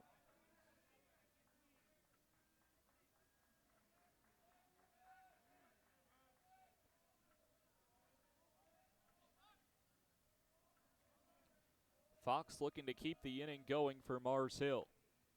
The 2-2. Ground ball over to first, picked up by Floyd, who will step on the bag himself. Back-to-back plate appearances for Walker Fox, in which he grounds out into a 3 unassisted. 2-run home run for Max Lalime highlights the inning for Mars Hill, and this game is tied at 2 runs apiece as we head to the bottom of the 6th next on the Eagle Sports Network.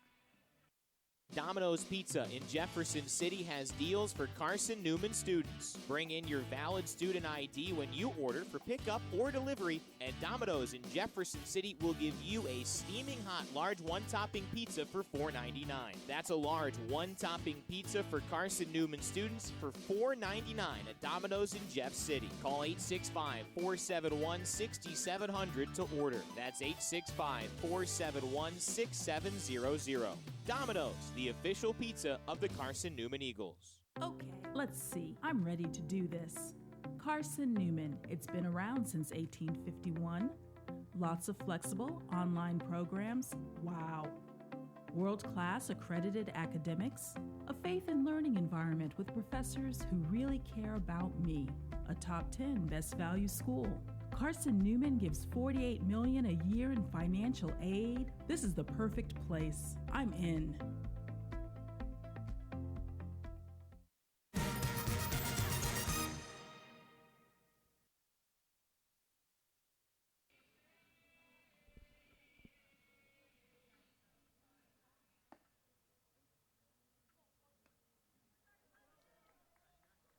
Back here on the Eagles Sports Network, Christian Galindo back out for his first full inning of work.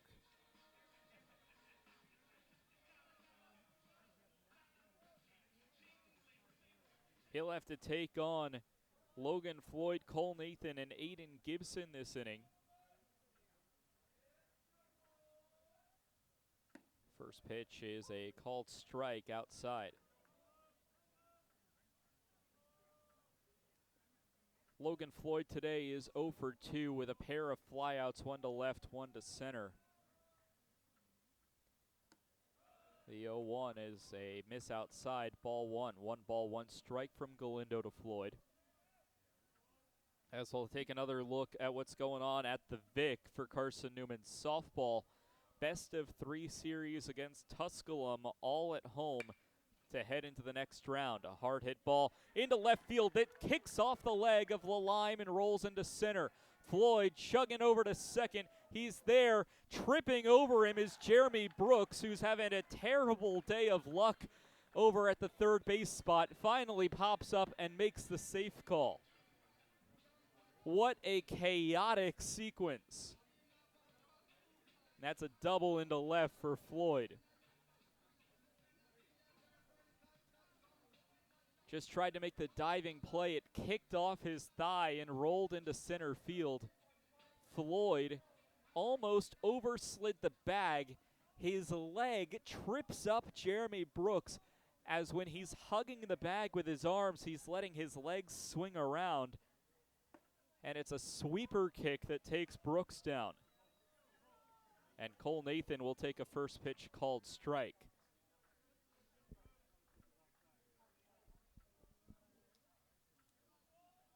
Floyd collects the third hit of the afternoon for Carson-Newman.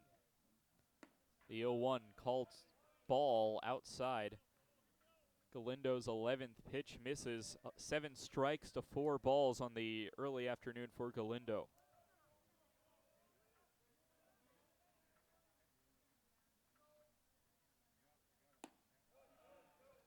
Another ball will miss. 2 balls and a strike.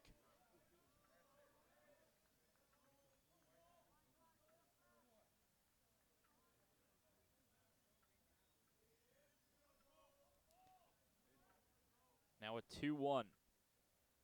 The offering to Nathan, missing outside again, and it's ball 3. Galindo has not been down an account yet with 3 balls or more in the 3 batters that he's faced. Cole Nathan is the first such example.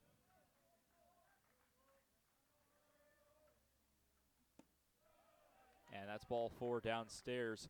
Cole Nathan will draw a walk. It's the first walk surrendered by Galindo. 2 runners aboard for Aiden Gibson, who's 0 for 1 today, has yet to put a ball in play. Time called as head coach Zach Honeycutt will make a march out to the mound to visit the Pembroke Pines native. If you're just tuning in, we've had quite the interesting 2-2 6-hit combined ball game. We had the third base umpire hit with a line drive foul ball. We had a no-hitter into the 5th inning for the Mars Hill starting pitcher Dustin Dunlap. That turned into a 2-0 Carson-Newman lead at the end of the 5th. Then in the top half of this inning here in the 6th, it was a Lalime 2-run home run to tie the game. Now if you look at the line score, the teams are exactly tied. The Lions 2 runs on 3 hits. The Eagles have done the same. Neither team has committed an error. The mound visit has turned into the entire infield coming in with no movement from the Mars Hill bullpen.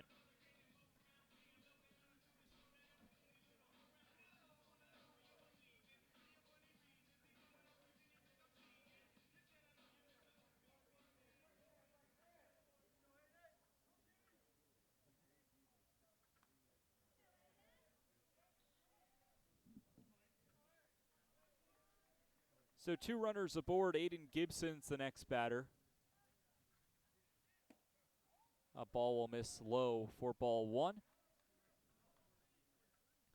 Mars Hill bullpen watching along from the game. That's really the only way you can other than tuning in on Flow Sports. I didn't know there was a platform out there to stand on as there's a bunt laid down back to Galindo. It's a tough play on the throw to first, and the sac bunt will work out on a 1-0 count.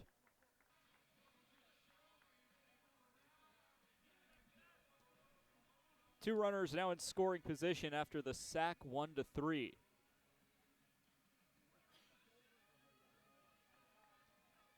And with 2 runners in scoring position and just 1 away, it brings up the DH, Seth Benner.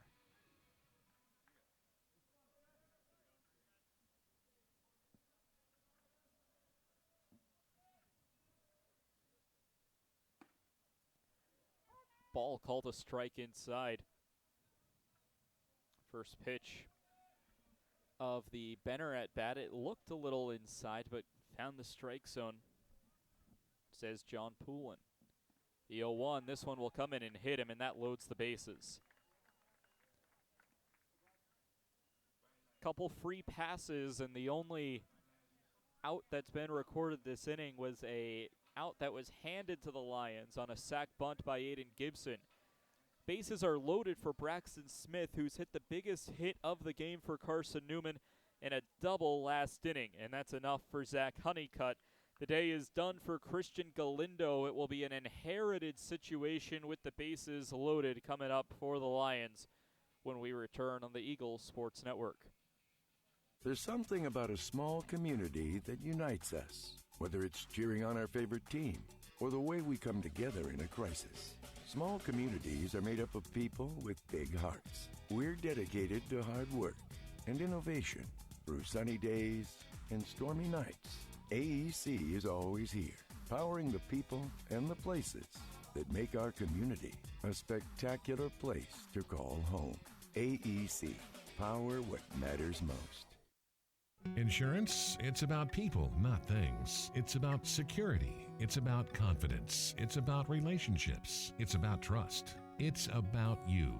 As a local independent agent, Bible Insurance Agency can design an insurance program that's just right for you and your family. Give the people you love safe, sound, secure protection from Auto Owners Insurance. Call Bible Insurance Agency 423-586-4320 or go by 1600 East Andrew Johnson Highway in Morristown.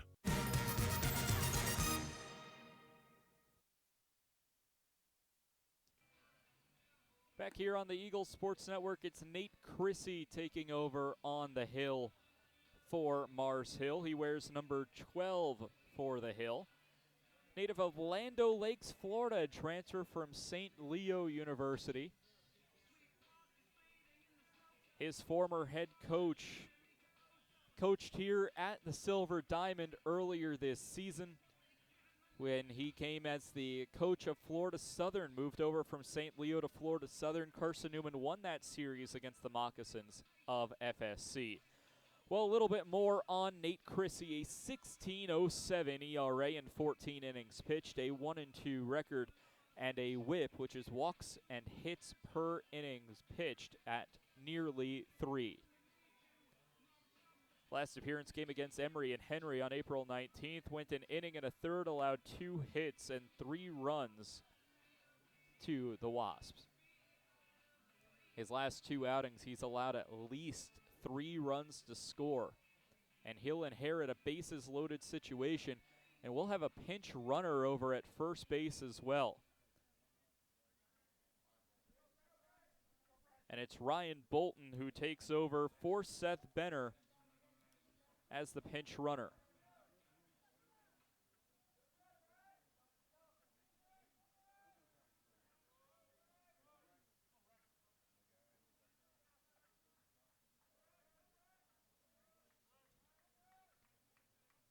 So Bolton gets aboard on the pinch run opportunity after Benner had a hit by pitch. And the first pitch to Braxton Smith is a called strike from Nate Chrissy.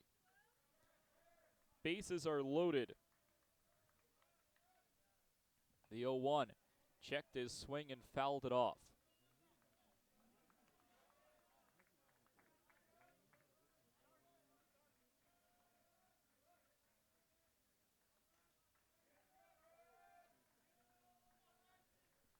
Really tough situation for Nate Chrissy to inherit the bases loaded. Trying to get out of a jam, that will certainly help. A 3-pitch strikeout of Braxton Smith. He swings and misses for the third strike, and it brings up Frankie Delgado. The Lions would certainly like to keep this game tied. That takes away the opportunity of a sacrifice fly. Now will likely need Delgado to get aboard himself. A swing and a miss for strike one. Delgado is 1 for 2 today. He struck out and singled. That single notable as it came in the last inning. The 0-1 taken high for ball one.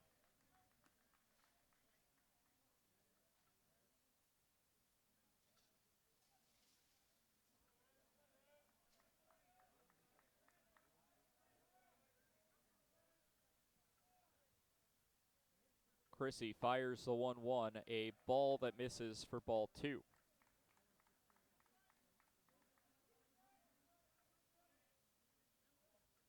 Making his 11th appearance of the season.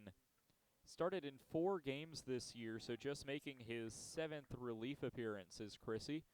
The 2-1 missing high for ball three. Now in danger of walking a run in with no space to put the runner. If you're just tuning in, bottom of the 6th, Eagles batting in a 2-2 game. Bolton at first, Nathan at second, Floyd at third, Delgado the batter with 2 outs.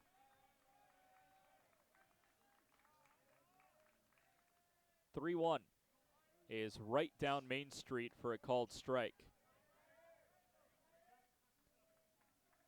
Chrissy able to find the zone.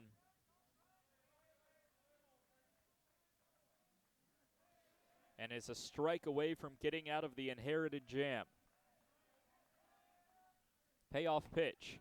It's ball 4 downstairs. Chrissy loses him, and it's an RBI walk for Frankie Delgado.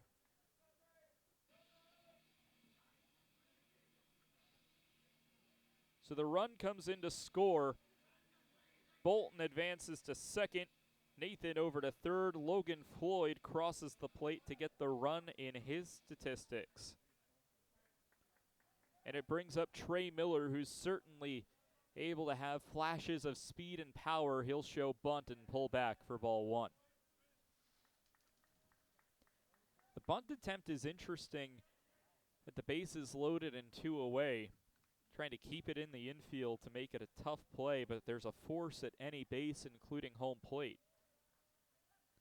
Shows bunt again, pulls back. This one's a called strike.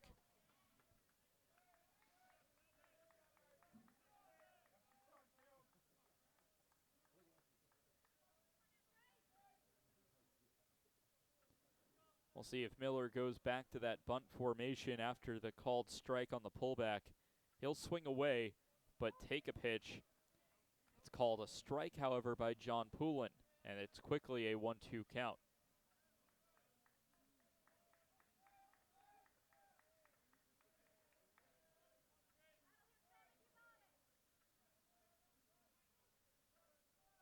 Chrissy flatters the glove, and it's a pitch down Main Street for a called third strike on Trey Miller, who's in a bit of disbelief and asking the umpire where it missed.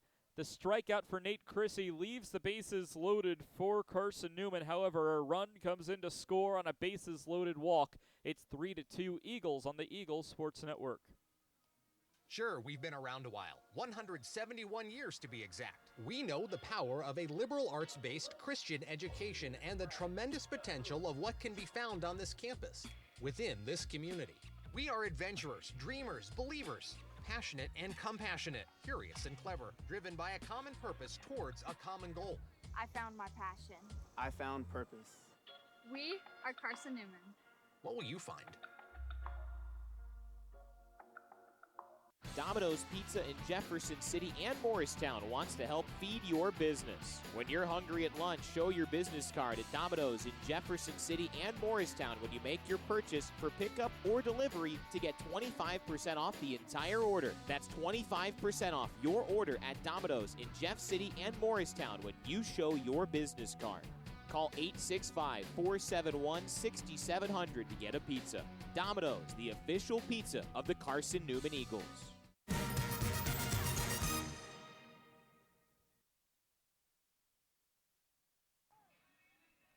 Andrew Bench is back out for his 7th inning of work. He's looked good so far, and other than a 2-run home run by Max Lalime, he has shut down the Mars Hill offense. He's being tasked with doing that again, and he'll take on Mars Hill for the 3rd time through the batting order. Well, prior to the Carter Potts at-bat last inning that led off the inning with a single, he had retired 11 batters in a row. In this top part of the order, batters 1 through 6, he's only allowed 1 base hit. So is being entrusted to pitch the top of the order in the 7th. He'll get a big swing and a miss from Tarek Bumgardner, and that's probably why. He has just simply fooled the Mars Hill top of the order. Batters 1, 2, and 3 right now are 0 of 8. Ball misses downstairs, 1 ball and 1 strike. Bumgardner, the 3-hole hitter, is looking to avoid making that 0 of 9.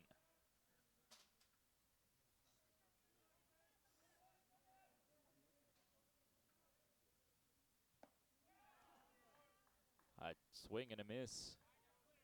And that's strike 2.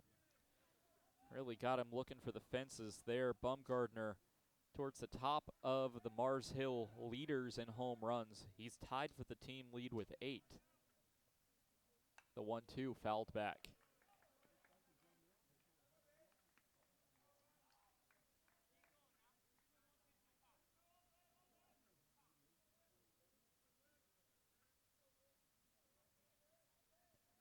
Mars Hill wearing black with gray pants. Carson-Newman white pants with navy blue tops.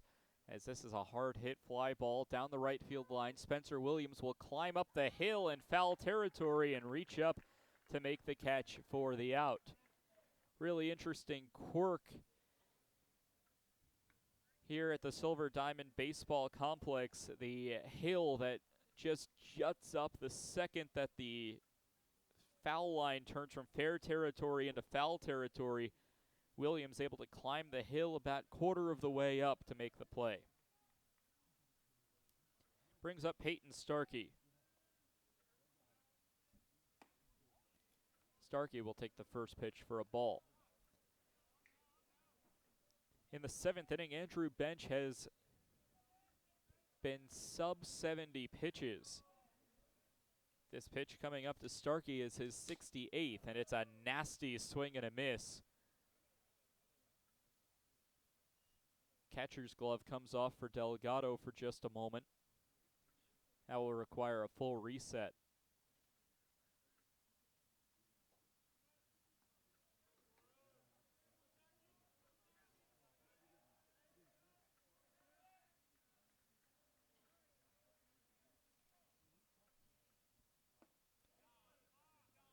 And that one's taken low, ball 1. Ball 2 make that, apologies.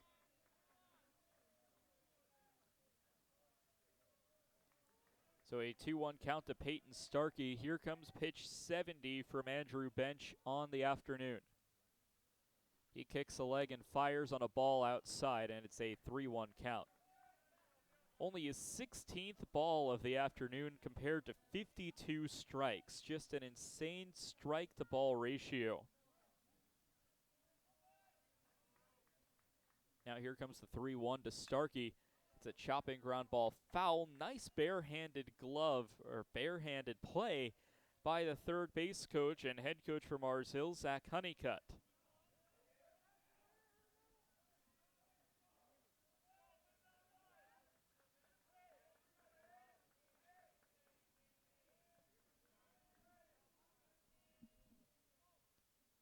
Three-two payoff pitch, appeal down, no swing, and he lost him. So Starkey walks on the first free pass allowed to Mars Hill today. Starkey has reached for the second time as it brings up Chapel Matson.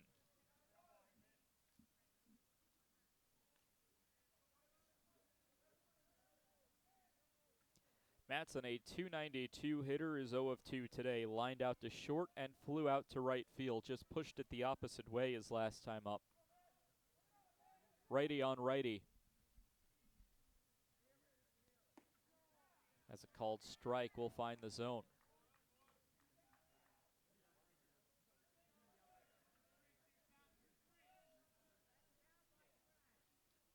Matson, the native to Marion, North Carolina, out of McDowell High School. He'll foul off the 0-1.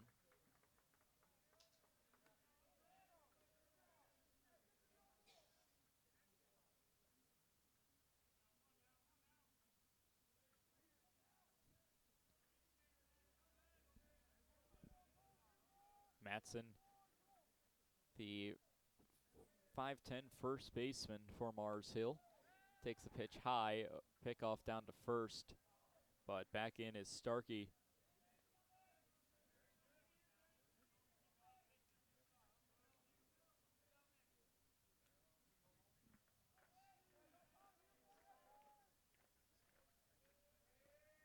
One-two, chopping ground ball foul, and this one gets out of play.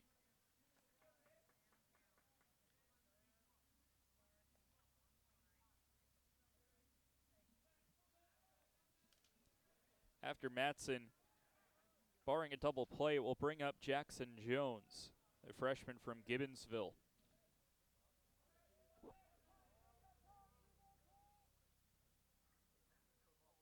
The 1-2 offering skips into the dirt. Good block by Delgado. That evens the count at 2-2.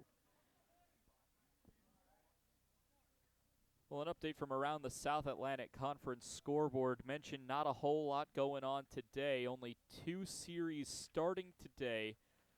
And then everything else will go into Saturday, Sunday, as Tom Griffin pops out of the third base dugout to talk to Andrew Bench with a 2-2 count on Chapel Matson.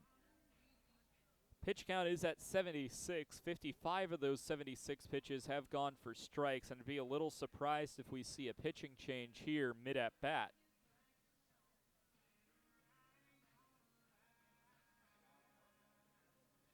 Well, the only other SAC series that gets underway today on Friday is UVA Wise at Limestone. That is scheduled for a 5 o'clock start. And listen, you hate to say it in this way, but due to how recent events are shaping up, there is a hope of life, but there is a possibility that it is the final home baseball series for Limestone in its program's history. Now, there is a good chance the latest news from Limestone University is promising. Seems like that they will be able to save the school as of the last little bit, and there's a called third strike inside that goes for strike 2. Strike out, and out number 2. Apologies, misspoke there.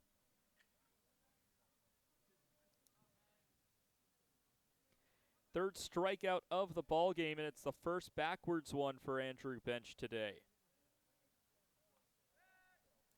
Pick off over to first, but Starkey is back in safely. Brings up the center fielder, Jackson Jones. Jones hits .305. North Carolina native, staying in his home state. Another pick off to first.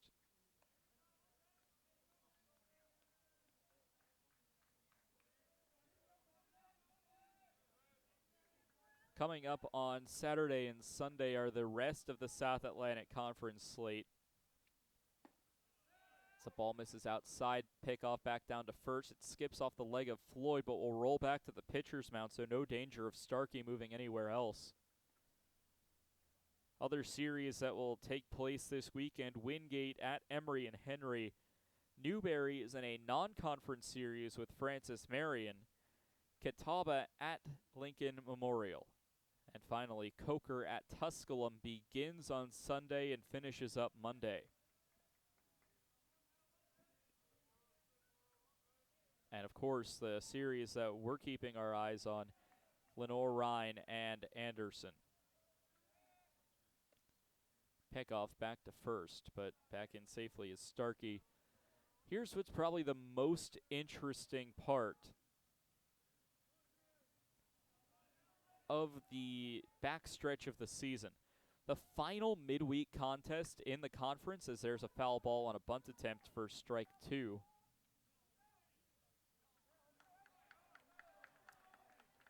And I believe this is now going to be ruled an out. So out number 3 called. Honeycutt wants an explanation. We'll give it to you when we return for the 7th next on the Eagles Sports Network. How do you know you're in a community, not just a town?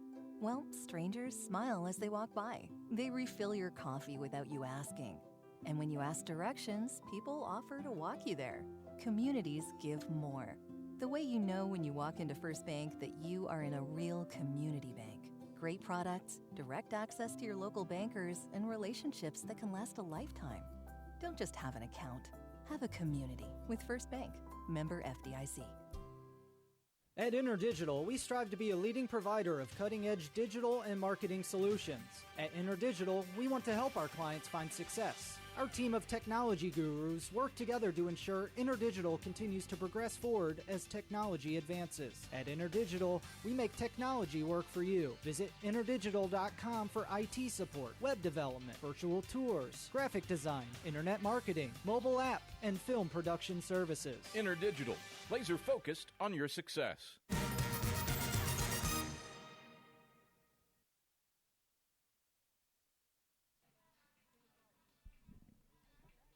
Back here for the bottom of the 7th inning stretch has come and gone. Last inning, you could see there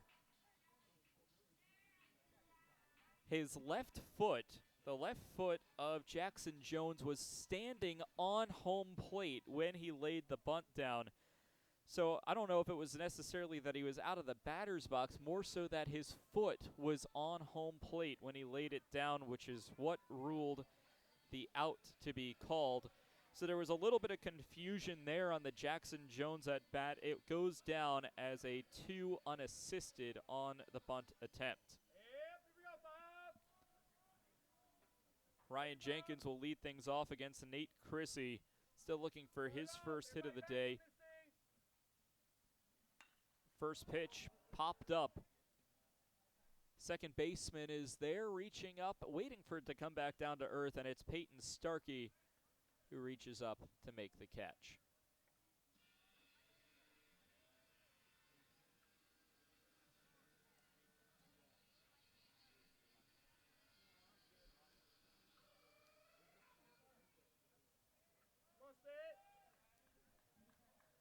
Brings up Spencer Williams. He's 0 for 3 today with a pair of strikeouts and a flyout to center field. He'll take the first pitch for a called strike.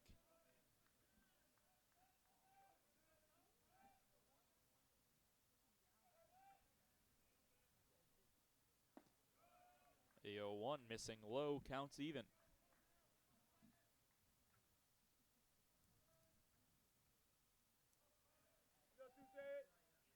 The Eagles will have to be patient this weekend on waiting for results from Anderson and LR, which is the series to watch right now to roll in.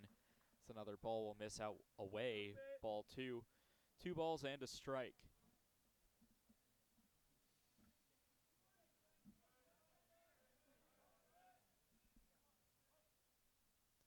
The 2-1 offering to Williams is down Main Street for a called strike 2.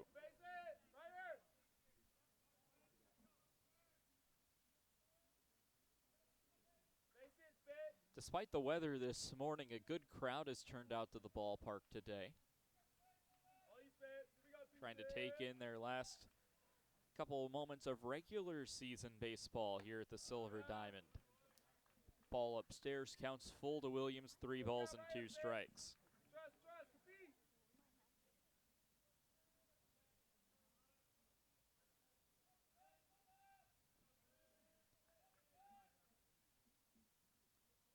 3-2 on the way. And it's ball 4 away. Williams will sprint out the walk and reach first base. First time Williams has reached today after an 0-for-3 start to his day. He remains 0-of-3 but gets a walk on his line.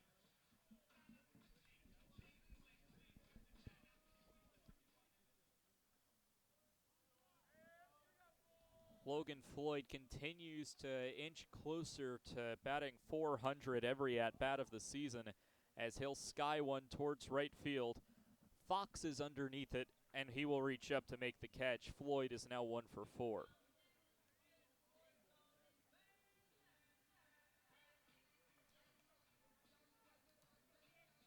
Two away and one on for Cole Nathan, the second baseman.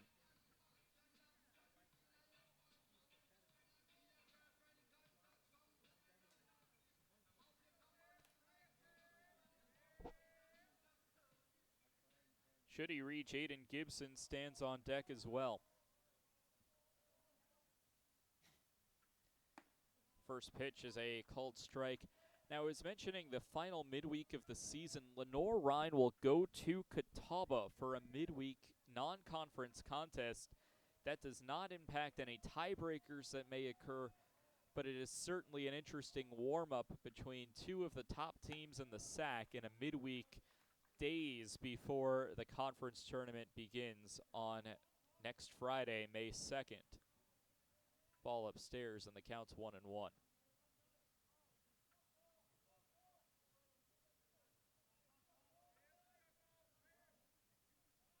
Runner goes, swing and a miss. Throw down is wild. A stolen base for Williams. It will turn into more, but it doesn't end up mattering as it's a third strike for Cole Nathan. So that ends the frame in the 7th. We'll be back for more here on the Eagles Sports Network. When you're sick and tired of fast food and need a fresh home-cooked meal, turn to Lisa's Country Kitchen. Lisa's been cooking up her fresh, never-frozen food for the Lakeway area for more than 15 years. Lisa's cares about her customers. You may enter a stranger, but you'll leave a friend. From foot-long hot dogs to juicy steaks, Lisa's has the best food for the best prices. Lisa's Country Kitchen on Route 92 off Old Andrew Johnson Highway. The best food for the best prices. Serving East Tennessee for 40 years, Magaha Electric is the perfect choice for all your electrical projects. Magaha Electric specializes in commercial, retail, manufacturing, residential, and industrial contracting needs. Magaha Electric can provide superior service, technical know-how, and realistic budgeting for any size project in a timely, cost-effective manner. Visit MagahaElectric.com for all your electrical contracting needs. Magaha Electric, your East Tennessee electrical contracting source.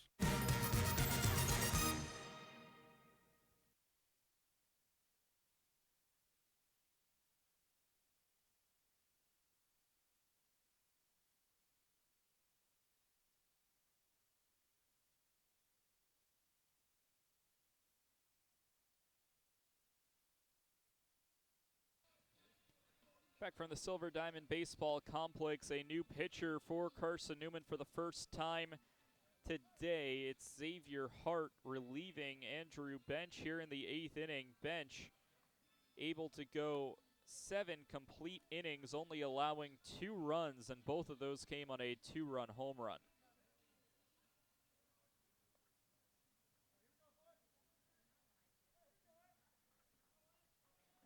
Carter Potts, Max Lalime, and Dawson Anderson, who led off the 6th inning when Lalime hit that 2-run game-tying home run.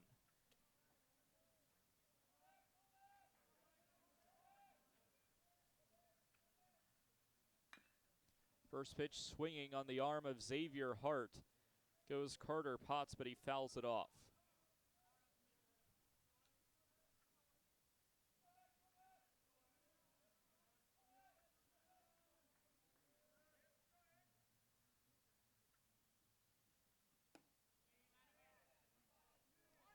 The ball will miss downstairs. 1 ball and 1 strike to Carter Potts.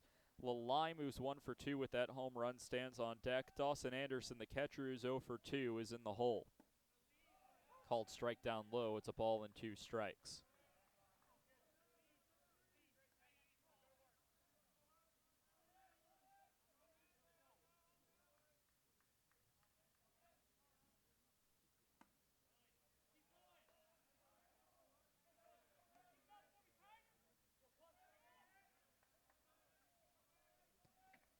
Ball downstairs, 2 balls and 2 strikes.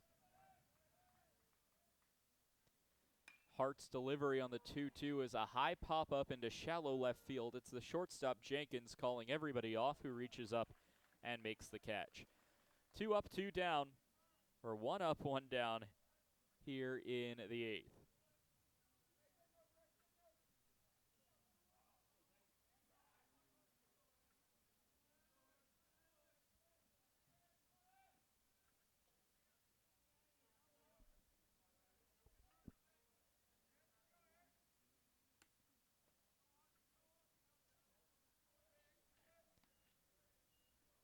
Max Lalime, who was the hero for Mars Hill in the 6th inning with a game-tying 2-run shot, will get another opportunity to hit and have another opportunity to tie the game, as it's a 1-run deficit for Mars Hill during the Lalime at bat.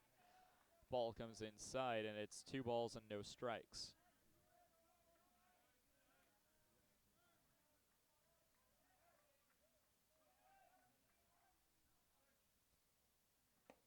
Two 0 on the way. Ball will miss downstairs. 3 balls and no strikes to Lalime. In danger of losing him is Xavier Hart.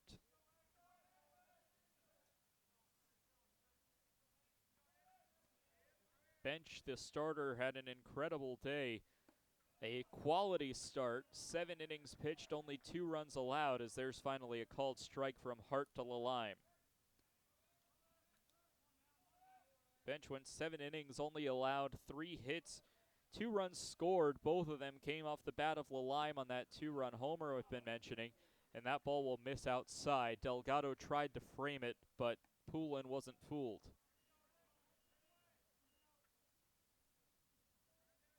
So Lalime draws the 1-out walk, and it brings up Dawson Anderson, who's 0 for 2 today. Bench only walked 1 batter in his 7 innings of work, striking out 3, so relatively low strikeout and walk numbers. Bench pitching to contact, but it's been working for him. A swing and a miss for Dawson Anderson for strike 1.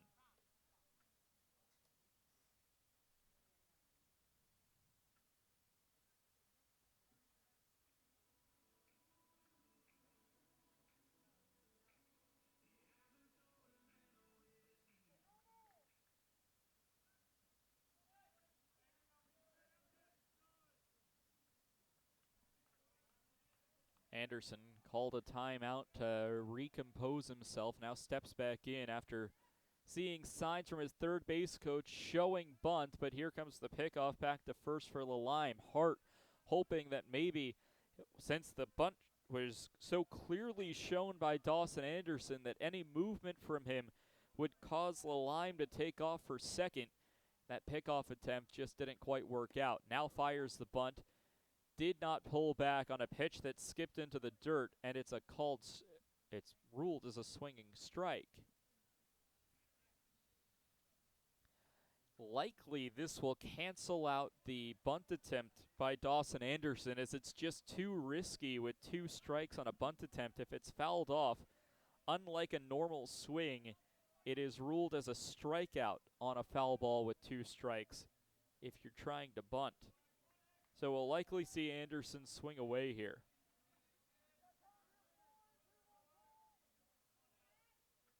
Here's the 0-2. He does swing away and fouls it off.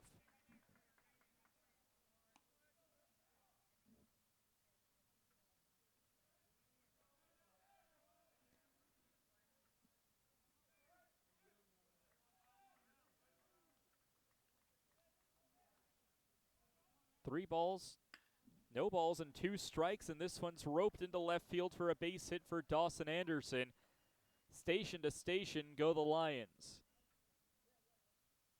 Lalime is up to second. Anderson with the base hit. It's the first hit since that Lalime home run for Mars Hill. And 2 runners are aboard with 1 away for Alec Yount.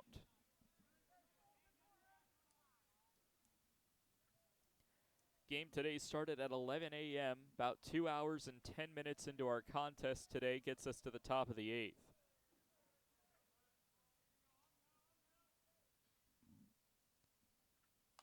First pitch, it's a swinging bunt over to the first base side. It's an easy 3 unassisted for Floyd. However, it really turns into a sacrifice bunt as it pushes the runners up into scoring position.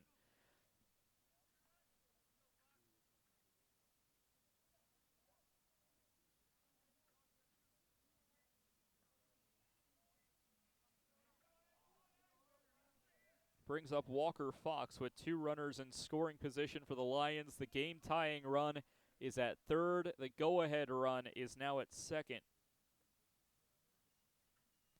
Walker Fox is 0 of 3 today. A pop out to short, then a couple ground outs to the first baseman, Logan Floyd.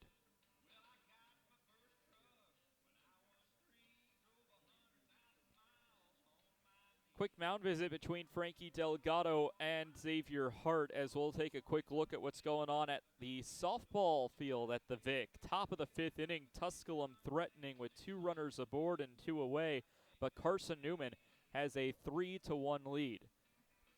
Well, back here to baseball after Delgado talked to Hart for a little while, seemed like he was content. Jason White now comes out and wants to make a call to the bullpen and calls the infield in.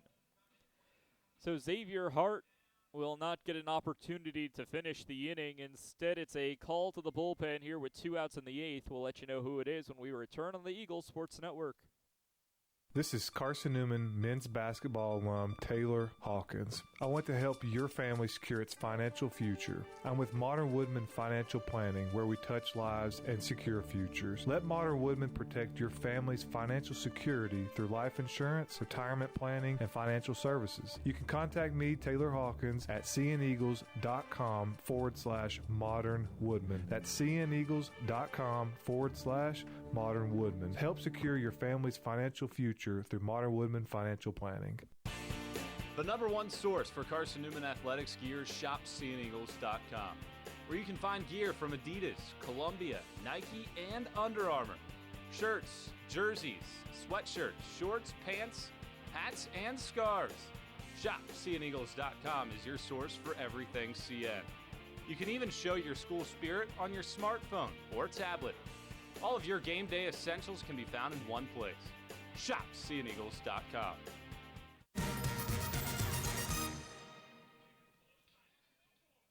The ball goes to Blake Cooper, making his 16th appearance out of the bullpen this year, a 1-0 record on the year. In 18 1/3 innings pitched, he has collected a 3.44 ERA. Last appeared against Lenore Ryan in the Friday game as this one's roped down the right field line. That is a foul ball, says the first base umpire. That was as close as it could possibly get. James Warfield straddled the line and called it a foul ball. That would have given Mars Hill the lead. It would have scored Anderson and Lalime with ease as it just landed in foul territory.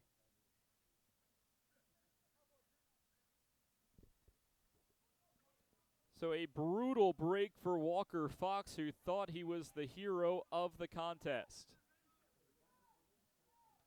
He still has a chance to be, as it's only strike 1.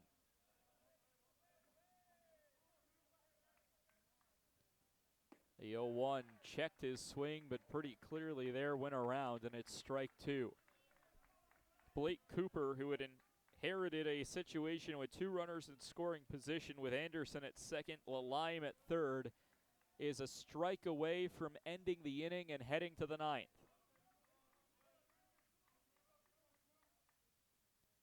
The 0-2 missing low and away, ball 1. Of course, Carson-Newman still an opportunity to add an insurance run or 2 in the bottom half of the frame.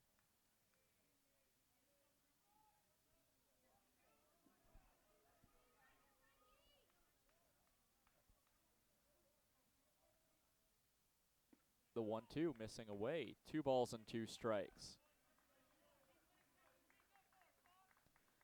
Here's the game-tying run. Max Lalime over at third, looking to score off the bat of Walker Fox. The 2-2 delivery, called strike 3. Cooper gets out of it. Fox, frustrated with himself, biting his batting helmet as he walks back to the dugout. We head to the bottom of the 8th. The Lions down to their final 3 outs next inning. Carson-Newman looks to add some insurance when we return on the Eagles Sports Network. Tri-Light is proud to support Carson-Newman Athletics. We salute the student athletes who are working hard to make great things happen on the field, in the classroom, and in the world. It takes vision, commitment, and teamwork, qualities we share at Tri-Light. Our mission is to provide life-changing opportunities by building a world-class fiber broadband network. If you'd like to learn more, please visit trilight.net or call us at 833-847-0824. We select our insurance companies the same way you do, very carefully. When you work with us, you can count on receiving fast, courteous, and professional service and quality protection through auto owner's insurance. For a no-problem approach for your life, home, car, and business insurance needs, ask us about the No Problem Company, Auto Owners Insurance. Call Bible Insurance Agency at 423-586-4320 or go by 1600 East Andrew Johnson Highway in Morristown, serving the Lakeway area's insurance needs since 1931.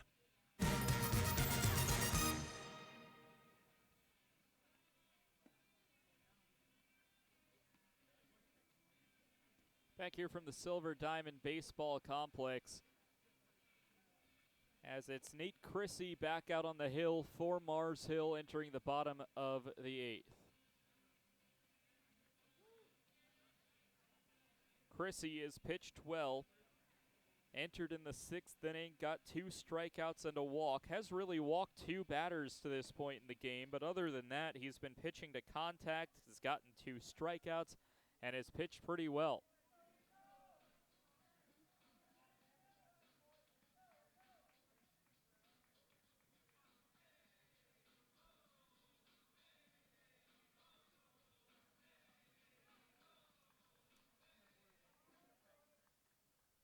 So it brings up for Carson-Newman, Aiden Gibson, who will take a pitch outside for ball 1.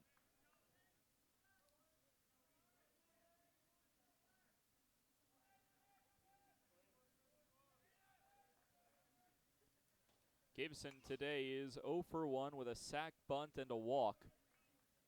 He'll take a strike to even up the count, 1 ball and 1 strike.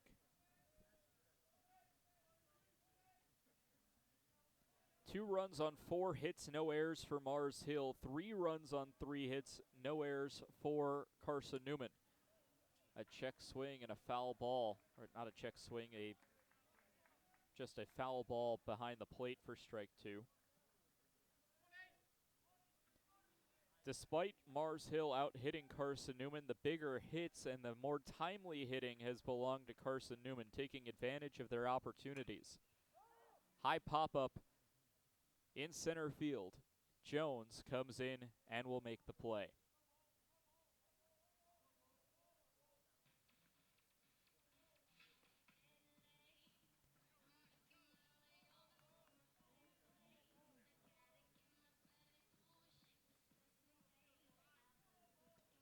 Brings up Ryan Bolton for his first opportunity after he came in as a pinch runner back in the 6th inning. First pitch called strike.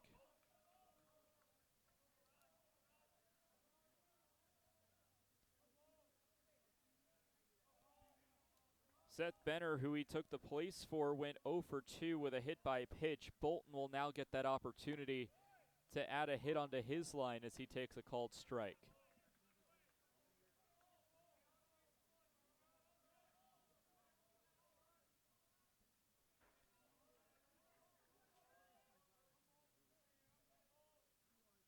The 0-2.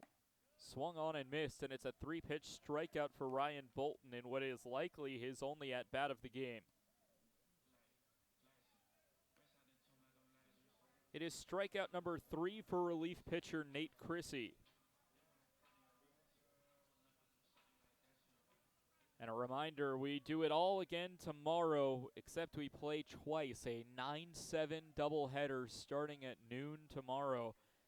You can watch and listen to those games wherever you are currently, as there's a hard hit ball into right field. It's a difficult play. Diving Superman grab for Fox in right field. Somebody dial up the assignment desk, because that is SportsCenter worthy for Fox in right field. Full extension to make the play, and that sends us to the ninth. Next on the Eagles Sports Network.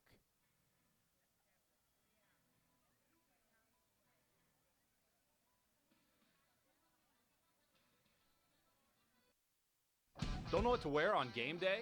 Head over to shopseeandeagles.com for all of your Carson-Newman athletics gear. You can find clothing from Adidas, Columbia, Nike, and Under Armour to cover you from head to toe. ShopSeeAndEagles.com also has duffel bags, backpacks, jewelry, pet supplies, and gifts. Don't waste any more time. Prove you are the ultimate Carson-Newman fan with the official gear of the Eagles at ShopSeeAndEagles.com. Visit today. Dorm food got you down? Need a home-cooked meal? Then Lisa's Country Kitchen is for you. Lisa's Country Kitchen has been feeding Carson-Newman students for 15 years. Lisa's has a family-friendly atmosphere all day long, from the morning with her $2.99 breakfast specials to dinner with Lisa's fresh, never-frozen steaks. Carson-Newman students get a 10% discount with their student ID. Lisa's Country Kitchen on Route 92 off Old Andrew Johnson Highway. The best food for the best prices.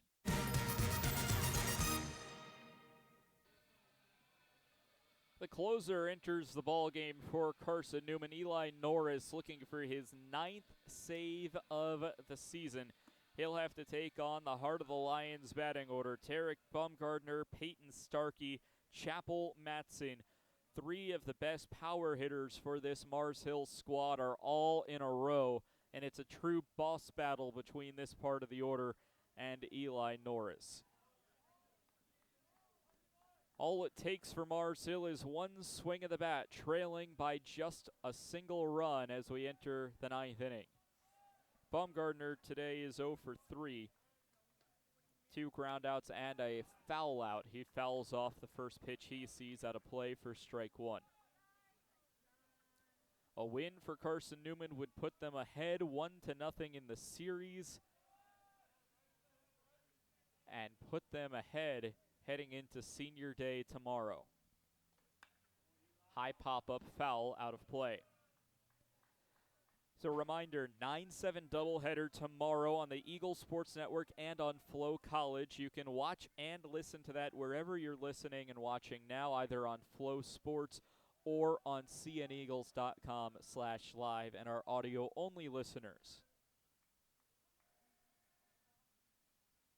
The 0-2 delivery swung on and missed, and that's a 3-pitch strikeout. Baumgartner, the DH, goes down and has an 0 for 4 line. Eli Norris becomes the 4th pitcher used for Carson-Newman. Andrew Bench currently in line for the win. And it brings up Peyton Starkey, who's been the MVP offensively for Mars Hill today. Has a double and a walk. Did fly out to right, and he's 1 for 2 today. He swings and misses for strike 1. 4 pitches, 4 strikes.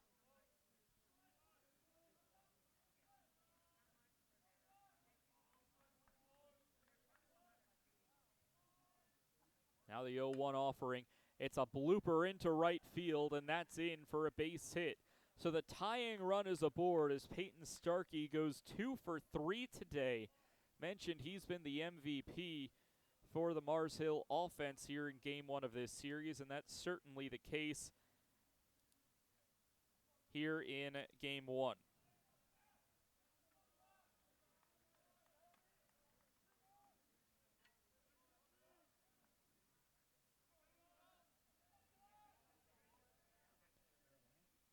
Chappell Matson 0 for 3, swings and misses at the first offering for strike 1. 6 pitches, all of them have been for strikes for Norris, has yet to miss the zone.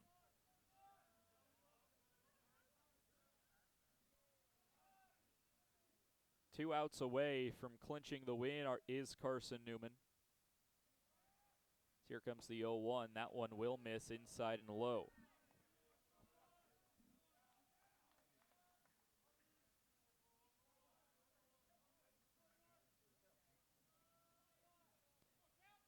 If the save occurs in this inning for Eli Norris, it would be a 4-1 record for Bench and the 9th save for Norris, but this one's given a ride into center field. Miller flirts with disaster, but is able to glove it.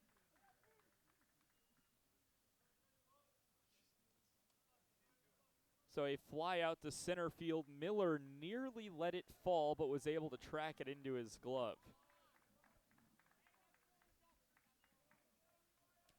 And the Lions are down to their final out. It is down to Jackson Jones, who is 0 for 3 today. Was ruled out on a very odd sequence in which he was stepping on home plate when he laid down a bunt, so was out of the batter's box. Pickoff over to first, but Starkey is back in safely. And that brings up one of the oddest rulings that you will see. It is ruled that he left for first base early.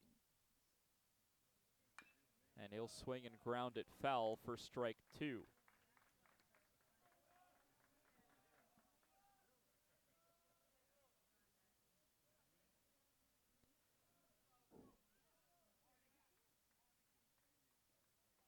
'11th pitch of the contest, or 11th pitch of Norris's outing, is to look to get the win. Lions are down to their final out. The 0-2 cuts inside, will do it again. A ball and 2 strikes. Jones down to his final strike. The Lions down to their final strike.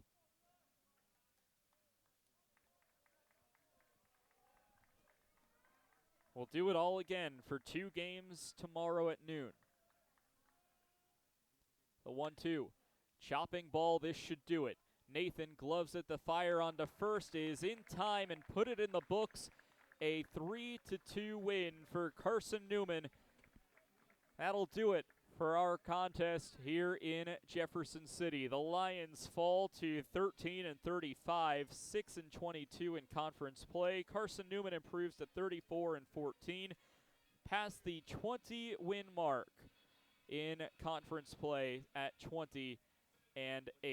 We'll see you tomorrow here on the Eagle Sports Network and on Flow Sports for games 2 and 3 of this 3-game series between Mars Hill and Carson-Newman. Well, for our incredible production staff, our cameramen and women, for my producer, director, Jay West, I'm Tyler Katz saying so long from the Silver Diamond Baseball Complex, where one more time your final score, Carson-Newman 3, Mars Hill 2. Thanks so much for tuning in, and we'll see you tomorrow at noon.